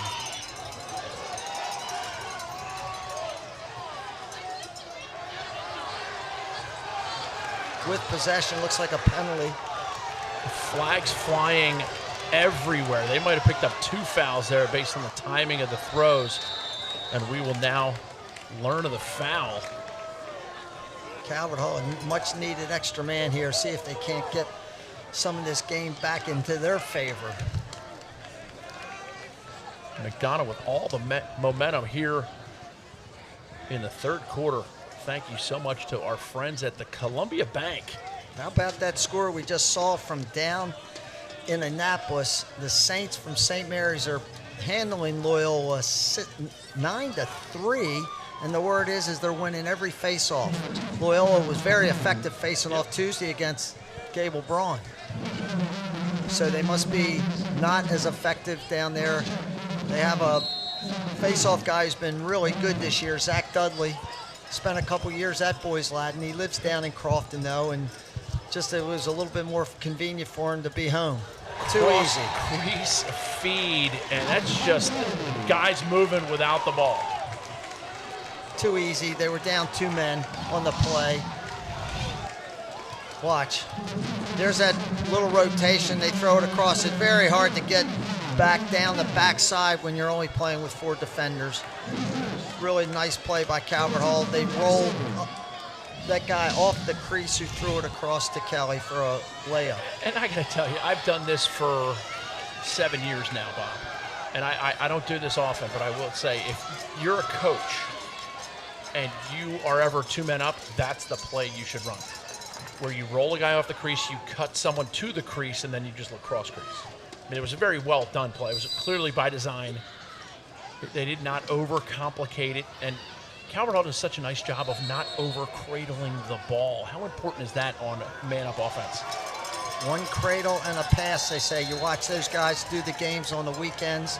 I hear Quint saying that all the time. Quint Kesenick on ESPN talking about how quickly you've got to move the ball. And then when you see teams that a guy gets it in his stick and holds on for that extra half a second. Yeah, the defense reacts. Defense has time to react. Average players cradle the ball. Dane Swanson, top center. Riley Mitchell looks to flip it back. Jackson Marshall goes stick on stick, makes the save, and Calvert Hall ahead 9-6 with just over 2 minutes to go here, third quarter. Aiden Fritz doing a nice job for Calvert Hall all night long. Here he is with the ball. One of those gritty guys. I talked about him in a little bit in the first half, but he has certainly earned his stripes as a Calvert Hall Cardinal. Back into the zone.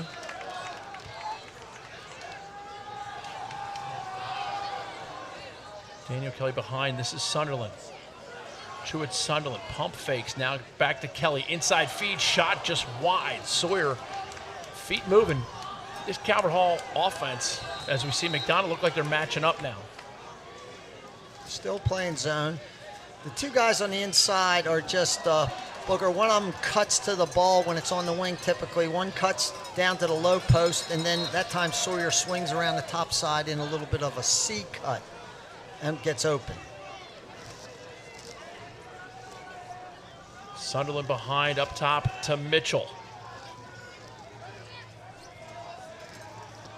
Daniel Kelly left side.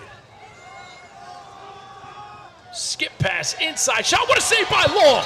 Not you, Fat Jesus. Not up in here. I'm not sure what the penalty's for, Booker. If he called a push, there wasn't possession. Well, that's a tough call for McDonogh. I think if we watch this again, a replay. He shoots. Watch. He shoots. So now it's a loose ball. There's a push. That's a loose ball push. It should just be Calvert Hall's ball. There shouldn't be a 30-second penalty there. The Calvert Hall will take it for sure. And they're man up. And Coach Hillgardner is on the sideline rather emphatically telling the referee the same thing I was just saying. This Calvert Hall man up. Deadly. When I play a dope melody, anything less than your best is a felony. There it is. You better hit the bullseye. The kid don't play. Well, that's threading the, watch this. This is threading the eye of the needle here. Watch this shot by Kelly. Just he's rotating up. Look at where that ball goes. Very rare can you get the ball inside the goaltender's left ear on the left post. That's a precision at its finest right there by the junior headed to North Carolina to join his brother. Or is he just a sophomore brothers and now? cousins and Daniel. He's an 11th grader finally. Well, we've just been seeing Kelly for so long. You never know. There's another one I think on the team that's a freshman. But they have two of them. Cousins. Two cousins. I talked about them a little bit in the first half.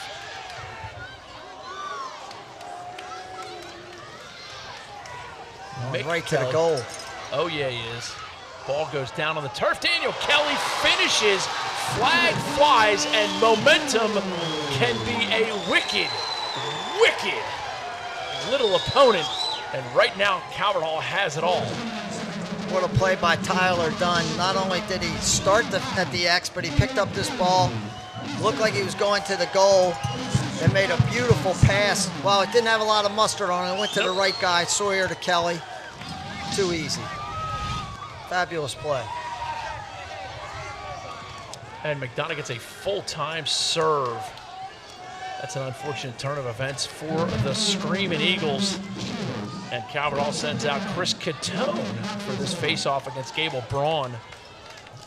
Just when it looked like Booker that McDonogh was getting back in, it was 8-6 about 2 minutes ago. They had that down 2 men. They scored. And don't go anywhere because A, this McDonogh team's good. We still have a whole fourth quarter. And B, this is great lacrosse. You want to watch great passing, great play, gritty ground balls. That's MIAA lacrosse, FCA lacrosse, and Kelly & Associates bringing you everything you could possibly want in a high school lacrosse night here at Calvert Hall. Booker Corrigan and Bob Shriver, longtime coach at Boys Latin and and Washington College graduate. Calvert Hall looks like they want to hold for the last shot. They're still a man up for 51 seconds. They want to hold it. They'll have possession to start the fourth quarter if they so desire. Honestly, it's kind of an interesting strategy. This is a non-releasable penalty, so why not go ahead and try to score a goal, get the ball back? But you still have the possession thing. That's so possible. Look, go to the goal, see if you can't score, because you'll know you'll start the second half, the third, fourth quarter with a face-off because you're still up a man. And if you don't score, just hold the ball. But if Long makes a save and he holds the ball, McDonogh gets it.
Calvert Hall comfortably ahead right now, but it's an itchy 5-goal lead. They're on man advantage for 29 more seconds. Bob, some developments we'll get to down in the St. Mary's Loyola game, but right now Calvert Hall, Sunderland's down the wing, and here's Kelly on the roll-off, gets it to Herbert. There's that little rotation play, cut. Mitchell was wide open, Connor Mitchell. Pass was tipped by, and they're going to give it to McDonogh. It must have bounced off Mitchell's stick and gone out of bounds. And they're also, it may have bounced off anybody's stick, but they're down 5 goals. They're going to give them the ball. If you're the ref and you can't, it's a night game, you can't see that. 5 seconds in the foul now, so McDonogh will have somebody coming out of the box soon to help out as that Calvert Hall ride.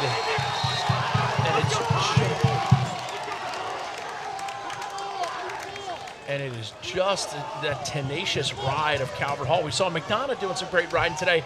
Now, Bob, I alluded to some developments down in the Annapolis area, St. Mary's Loyola. St. Mary's is pounding Loyola 14-4 right now. And there's a young team, Loyola, going on the road after a huge win against McDonogh on Tuesday. Probably not quite ready to handle some of what the Saints were going to give them on their home field. And you said it was a young Loyola team. It's also a very veteran St. Mary's team. B.J. Burlace, one of the star defensemen. Ian Kraft, very good. That bite Wicks, we love him. Alex Wicks, great short stick midi. Cole Herbert, bringing it, slinging it, stinging it. Well, on extra man, you're rolling. You got Herbert, Mitchell, Daniel Kelly, 2 Carolina guys in Herbert and Kelly. You got Sawyer going to Maryland. It's like a who's who, and you roll in the freshman Truett Sunderland, who hopes he's going to make it to his sophomore year at Calvert Hall, not worried about college yet. Yeah.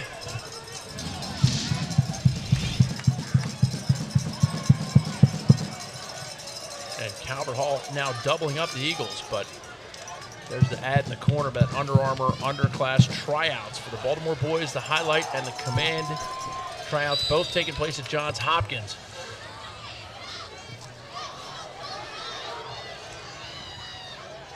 And again, that Calvert Hall face-off crew just giving McDonogh fits. As Daniel Kelly comes away with possession for the Calvert Hall Cardinals in their home whites, McDonogh road blacks, Booker Corrigan, and Bob Shriver and Dan Aburn bringing the call. Dan, let's go down to the sideline. What are you noticing? What are you picking up down there? Well, one thing I've noticed throughout this fourth quarter, and actually some in the third, was that Gable Braun actually changed up his face-off stance, so it looks like he's actually trying to, he might either be just trying to change up his stance, or he might actually be conceding the face-off and actually just trying to go for the scrap right away. Never thought we'd see that, Bob. Nice save by Long. He collects the loose ball. Looks far side. They're under. Cody Ince makes the good play by Andy.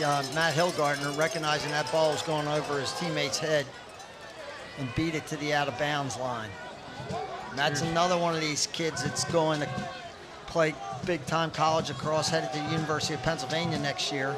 Powderly, as anybody's been watching this broadcast, McDonogh's very skilled attackman is headed to the University of Virginia to play golf. Not a bad move. Not a bad move. Would you rather go out and tee it up on a nice, beautiful day, or just have these guys pounding on you for 4 years? With 6-foot-long titanium shafts. Here is aforementioned Liam Powderly. Gets a little bit of a step shot. Marshall fends that off with his legs. Parker Bird with a nice ground ball. You know, we really haven't talked too much about Calvert Hall's defense. Parker Bird, Jack Snyder, and Kilcoyne, they've really been steady all year. Parker's a captain of the team, senior. Snyder, captain. Very nice when you have some quality and veterans back there at the defensive end. With the new goalie, Marshall, this is his first year as a starter. Yep, although he's also a Division I recruit headed to the University of Maryland. Jackson Marshall taking over for Liam Dara, who won a championship last year. Calvert Hall, two-time defending MIAA champions. Very rare to see a team go 3 straight in the MIAA. Oh! Daniel Kelly logs on to www.istingcornerslowtohigh.com. That time, McDonogh, of course, with the good league Calvert Hall's build up, McDonogh switched back to their man-to-man, and it's just almost an impossibility. Where's somebody stepping up the field, and I'm not so sure the McDonogh defenseman knew whether they were playing man-to-man or zone just then, and he got caught trying to come up the field to support the pole, stepped off Daniel Kelly. He's got his hands free from 12 yards at a little bit above the goal line extended.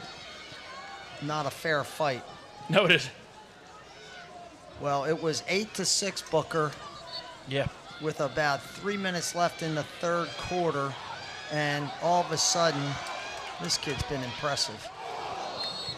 All of a sudden, it's 13-6. 5 straight goals for the Cardinals. Tyler Dunn, number 49, has come in with Catone. He and Chris Catone have done a marvelous job.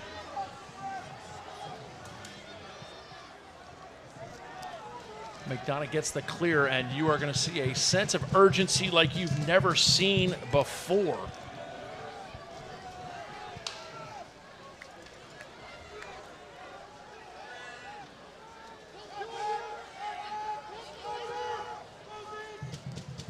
Good look by Mitchell. Just throw it up a little high. That's an effective play with Calvert Hall. They're so quick to slide.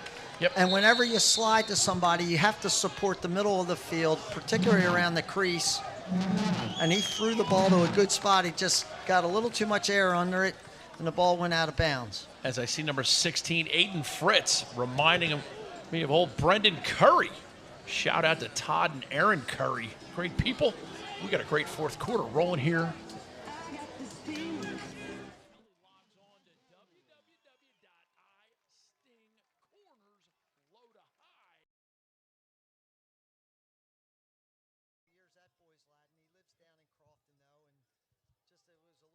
convenient for him to be home. Too easy. Riley Mitchell looks to flip it back. Anything less than your best is a felony. There it is. You better Going right to the goal. Oh yeah, he is. Going right to the goal. Oh yeah, he is. Ball goes down on the turf. Daniel Kelly finishes. Flag flies and momentum by Wicks. We love him. Alex Wicks. Great short stick midi. Feet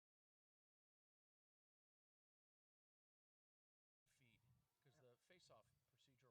Great cross sweeps fast. Inside rebound. Shot goal. It's up top with Mitchell. Mitchell left hand free shot goal. Just a freshman. Set to go here coming out of the timeout. Dan Aburn joining us. Dan, I talked with Ty Zanders a little bit from Inside Lacrosse. You work with Inside Lacrosse. You're part of that committee. That senior event, it's such a high honor for those kids to be selected. Yeah, it's one of the best things you can obviously achieve as a lacrosse player. And I know it's probably a big dream for a lot of kids growing up is to play in that senior game and then go into college. And it's, Ty spoke about it earlier. It's one of those things that takes, up to 4 years sometimes. We watch a lot of film, we watch a lot of games, and we have a lot of conversations. So obviously, if you're one of the 44 players that are selected, it's one of the best honors you can receive in the sport. And Dan, it's a national team. I mean, a lot of people forget that just because you play in the MIAA or you play, in New Jersey and you win a state championship and you're the best player on your team, that doesn't necessarily mean you're going to be selected. I mean, you guys are looking at these players for years and seeing them play all over the country. Yeah, and I think one of the benefits of the way the club system is made right now is that a lot of these players from the non-traditional areas come to the East Coast, so we're able to see them. We're able to see them in person, and then obviously we have a great network of coaches that can evaluate them as well. As we see Ethan Long over your shoulder, Danny, he absolutely a little toe drag. And Bob, I got to tell you, it was a nifty little toe drag. Wow, great move by Long. Did you see that? He got in, kind of pulled his stick down. What do they call it? Walking the dog a little bit, toe drag. Gets inside his man, drops his stick again, and shoots the ball, elevates it up into the corner.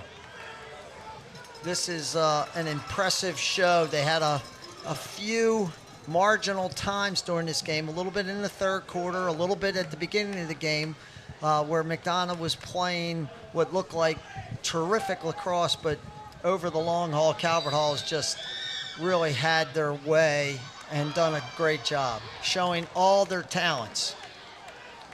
And they certainly have a talented group. Aiden Fritz with the ground ball pickup.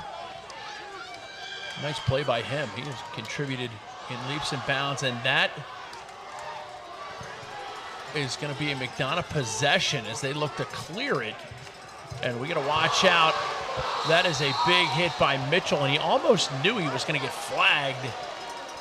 I wouldn't be surprised that, Bob, is this a 1 minute or more?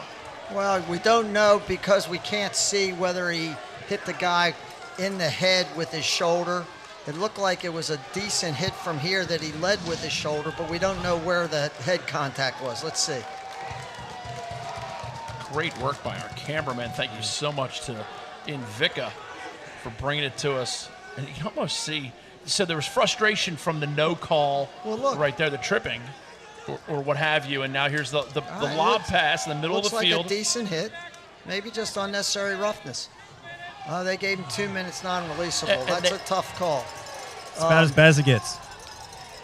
Well, and they have to make sure they maintain control because with 6:29 left and Calvert Hall up 14-6, the referees want to make sure they maintain safety. Safety is first and foremost the concern of any official. McDonogh's extra man has been stymied tonight. This is a fake throw back to Powderly. They usually like to throw that ball through to the low guy.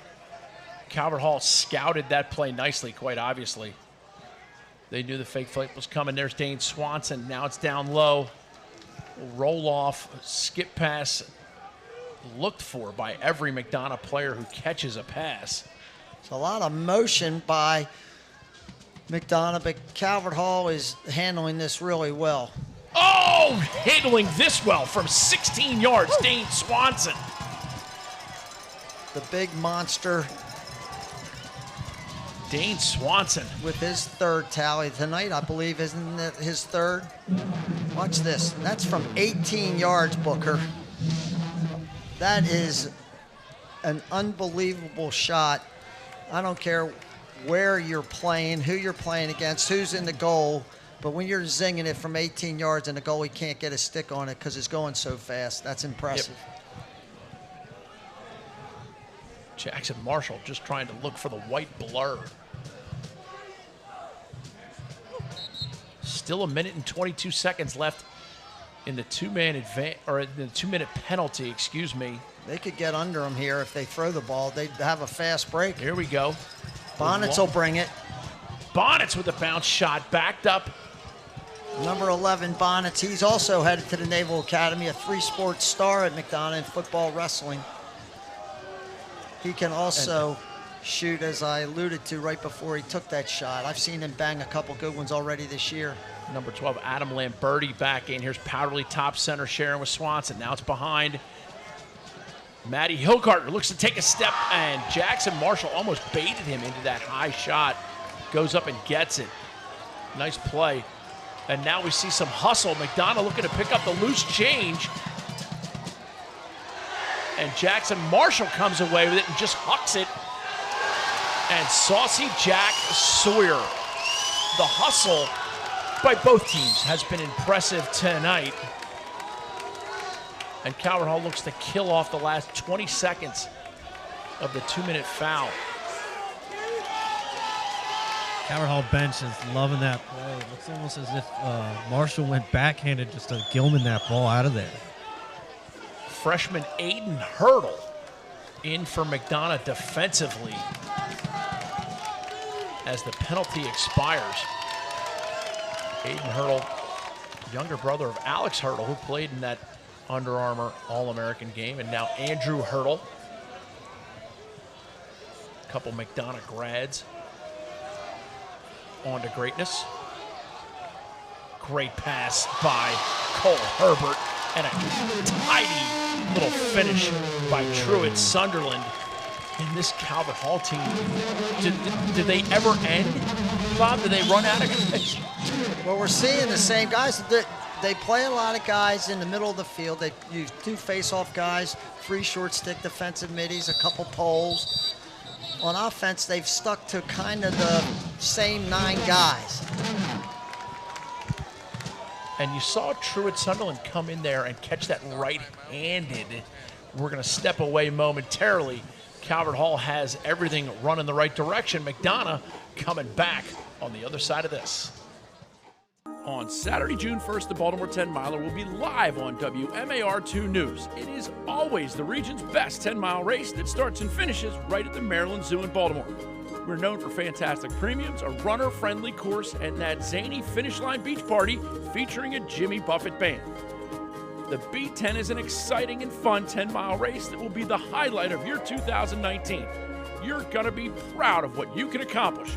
Go to baltimore10miler.com and register today.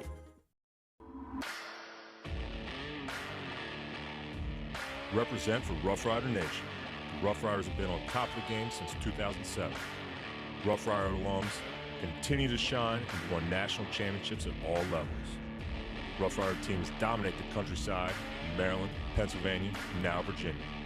Check us out online at roughriderlacrosse.com. It's time to ride or die. 1, 2, 3, ride!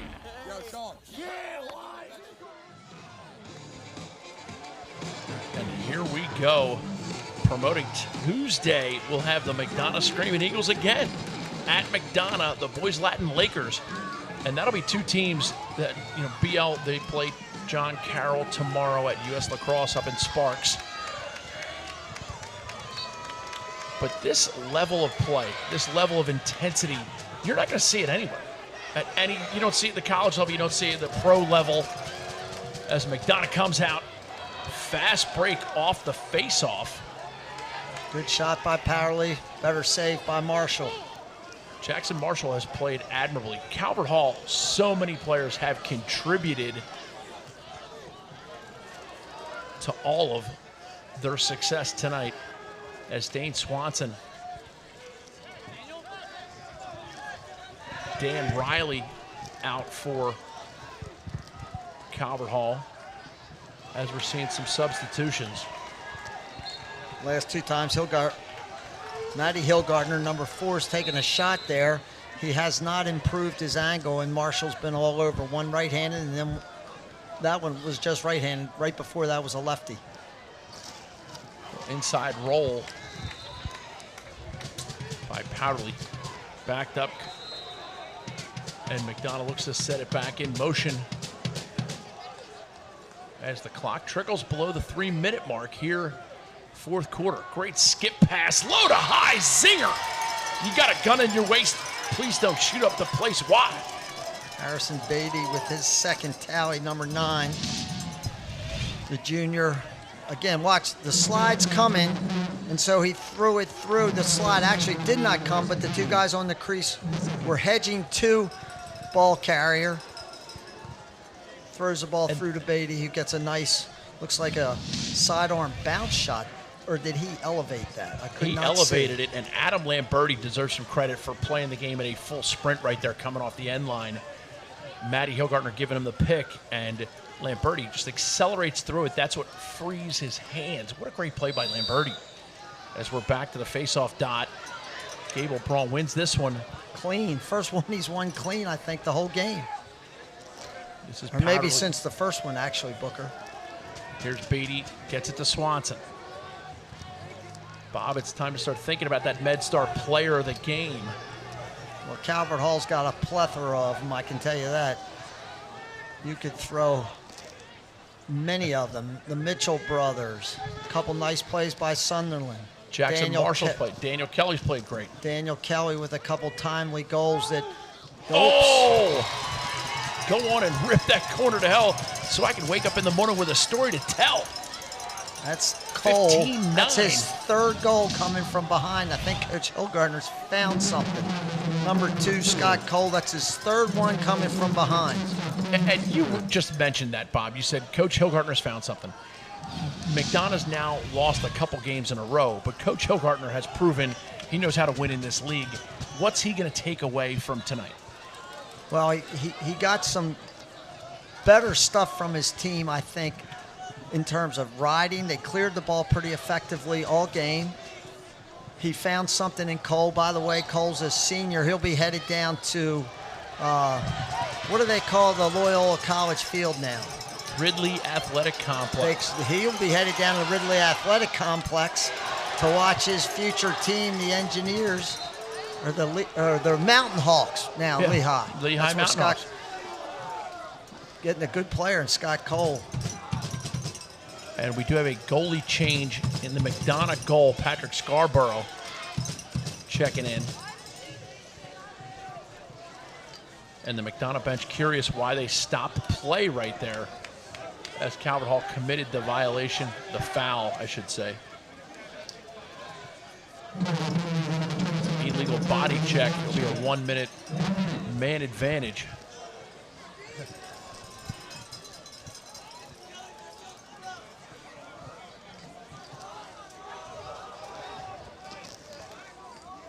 And here's Adam Lamberti set to put it in motion for the Eagles.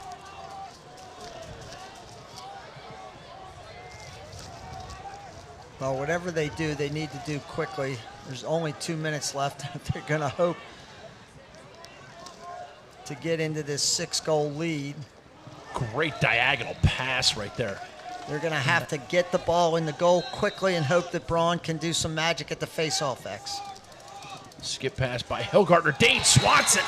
Big, strong, beefy goal. If we can watch this, Swanson, we talked about how hard the big number 1 shoots the ball. Watch where the goaltender ends up on this play.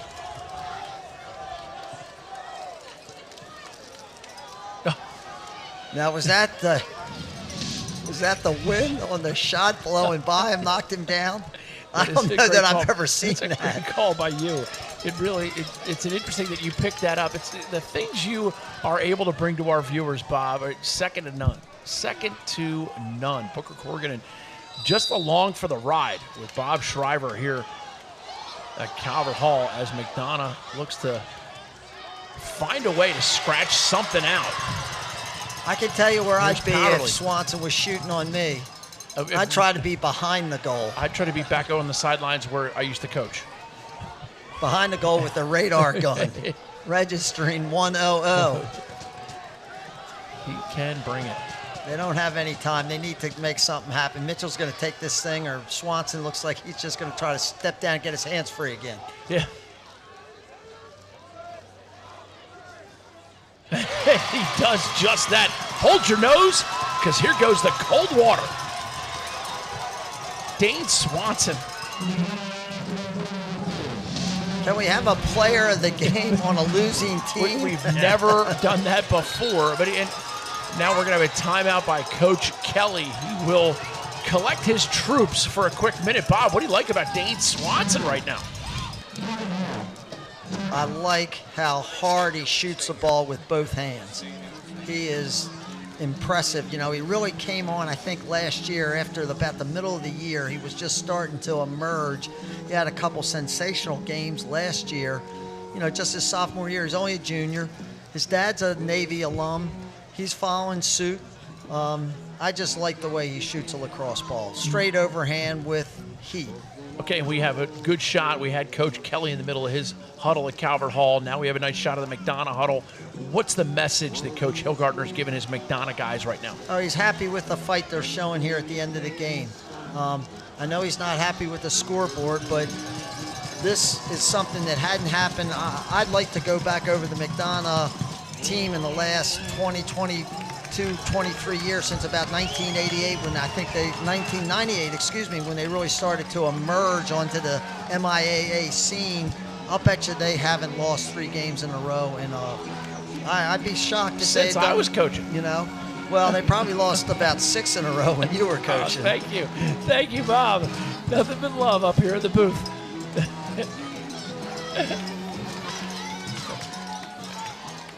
And Bob, it's hard for me to count all those wins I had against Boys Latin because there weren't any. Right? I don't know. If you can't laugh at yourself, don't laugh at anybody.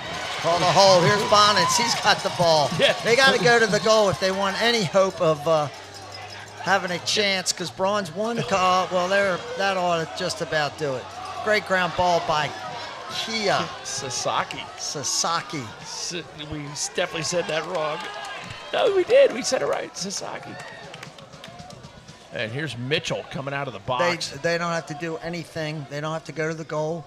Shot clock's at 64, and there's only 40 seconds left in the game. And we've watched Mitchell do this before. Those guys can get on their horse and just run any clock out. Ethan Long, number 22, running it out.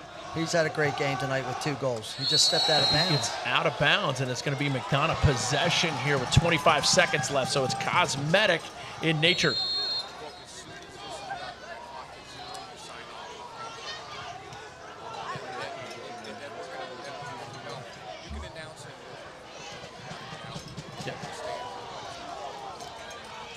Nice ground ball pickup by Powderly. He plays the game at such a high rate of speed. Inside feed, shot goes just wide with 4 seconds left. Bob, we've decided the MedStar player of the game, Daniel Kelly. Statistically, he really came on when Calvert Hall needed him the most. And that will do it. Calvert Hall takes home the W away from McDonogh. We will have the McDonogh Eagles on Tuesday as they face off against the Boys Latin Lakers at home. That is can't miss on Tuesday at 4.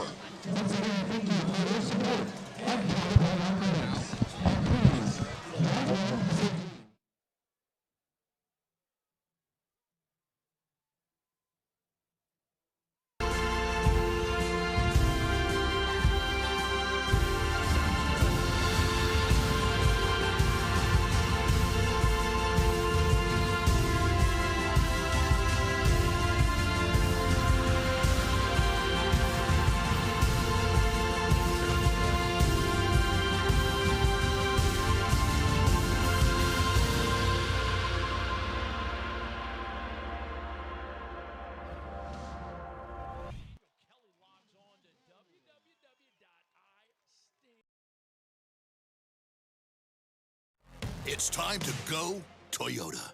With a great selection of rugged four-wheel drive and year-round all-wheel drive vehicles, including the completely redesigned adventure-ready RAV4, or any of these 9 models built to help you feel more secure no matter what the weather brings. Plus, advanced safety features come standard on most models. Learn more and shop deals on buyatoyota.com.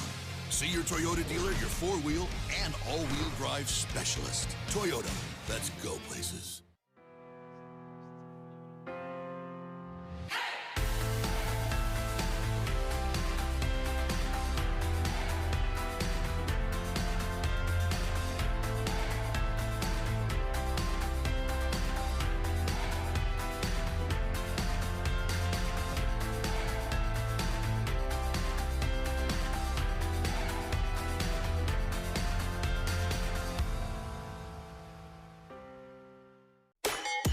Top coaches in the nation are getting ready to select the best high school underclass lacrosse teams in the country. Can you make the cut? The Under Armour All-American Underclass Tryouts have become the premier lacrosse exposure showcase in the entire sport. Exhibit your skills to top D1, 2, and 3 coaches and compete against the top talent in your region. Push yourself. Shape your future. Rep your region. Visit UnderArmourLacrosse.com now and register. Kelly & Associates Insurance Group and Kelly Payroll helps employers and employees save time, money, and hassle in navigating the intricacies of insurance, benefits, payroll, and workforce challenges. Kelly & Associates Insurance Group and Kelly Payroll is pleased to support CSE TV and the Game of the Week. Visit kellyway.com to put their people, technology, and services to work for you.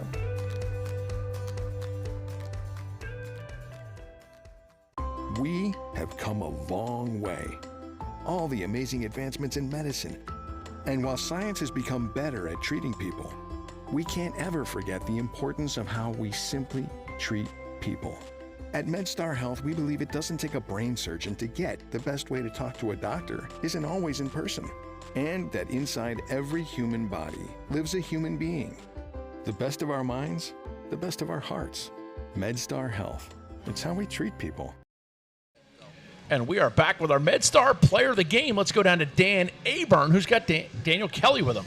Yeah, I'm here with Daniel Kelly on the field. Daniel, first thing I want to ask you guys is the face-off yesterday. You threw a lot of guys out there, and they were able to counter what was really a tough matchup for you guys. What did you see there? Yeah, I mean, we have 4 good face-off guys. Everyone can battle. A lot goes to our wing play, too. We scratched and we made it a 50-50. Gable's a great face-off guy. A lot of credit goes to him, but we made it a 50-50 and we scrapped, and we came up with lose ball. Now, 4 goals for you tonight, but just it was really sharing the ball tonight. What was working offensively? They put in some different slide packages, and we just had to see it at first, and once we saw it, we were able to adjust, and once we adjusted, it started clicking, and mostly the second half. The third quarter, we started clicking late, so yeah, we just adjusted to their slide packages, and we did what was best for the team. This is a tough MIAA rival. How does it feel to get the win tonight? It feels great. I mean, we work hard. We're a hard-working group, and this team's great. We're a really tight-knit team, so it feels great to get the W. Well, Daniel, congratulations, and thanks for your time, bud. Thank you. I appreciate it. Some great play tonight by our MedStar player of the game, Daniel Kelly. Bob, your thoughts on Calvert Hall? What do you like? Their depth of scoring primarily. I think when we looked at their first 9 guys, everybody was involved. Everybody was involved. The only guys that probably didn't throw one in the goal were Weber, who's been terrific, and Stewart. I think out of their first 9 guys, 7 of them scored. That's pretty good balance. That's tremendous offense. McDonogh, they're obviously going to take some stuff away. We're going to see them on Tuesday. Potentially, there's a big St. Mary's Calvert Hall game that we might want to jump ship and see what we see. It's going to be fantastic lacrosse. It always is. This is the FCA Lacrosse MIAA Game of the Week. It's the best in the country for all the right reasons. For Invicta and our producer Ryan Corrigan, and for Bob Shriver, I'm Booker Corrigan saying, remember, you only get one shot at today.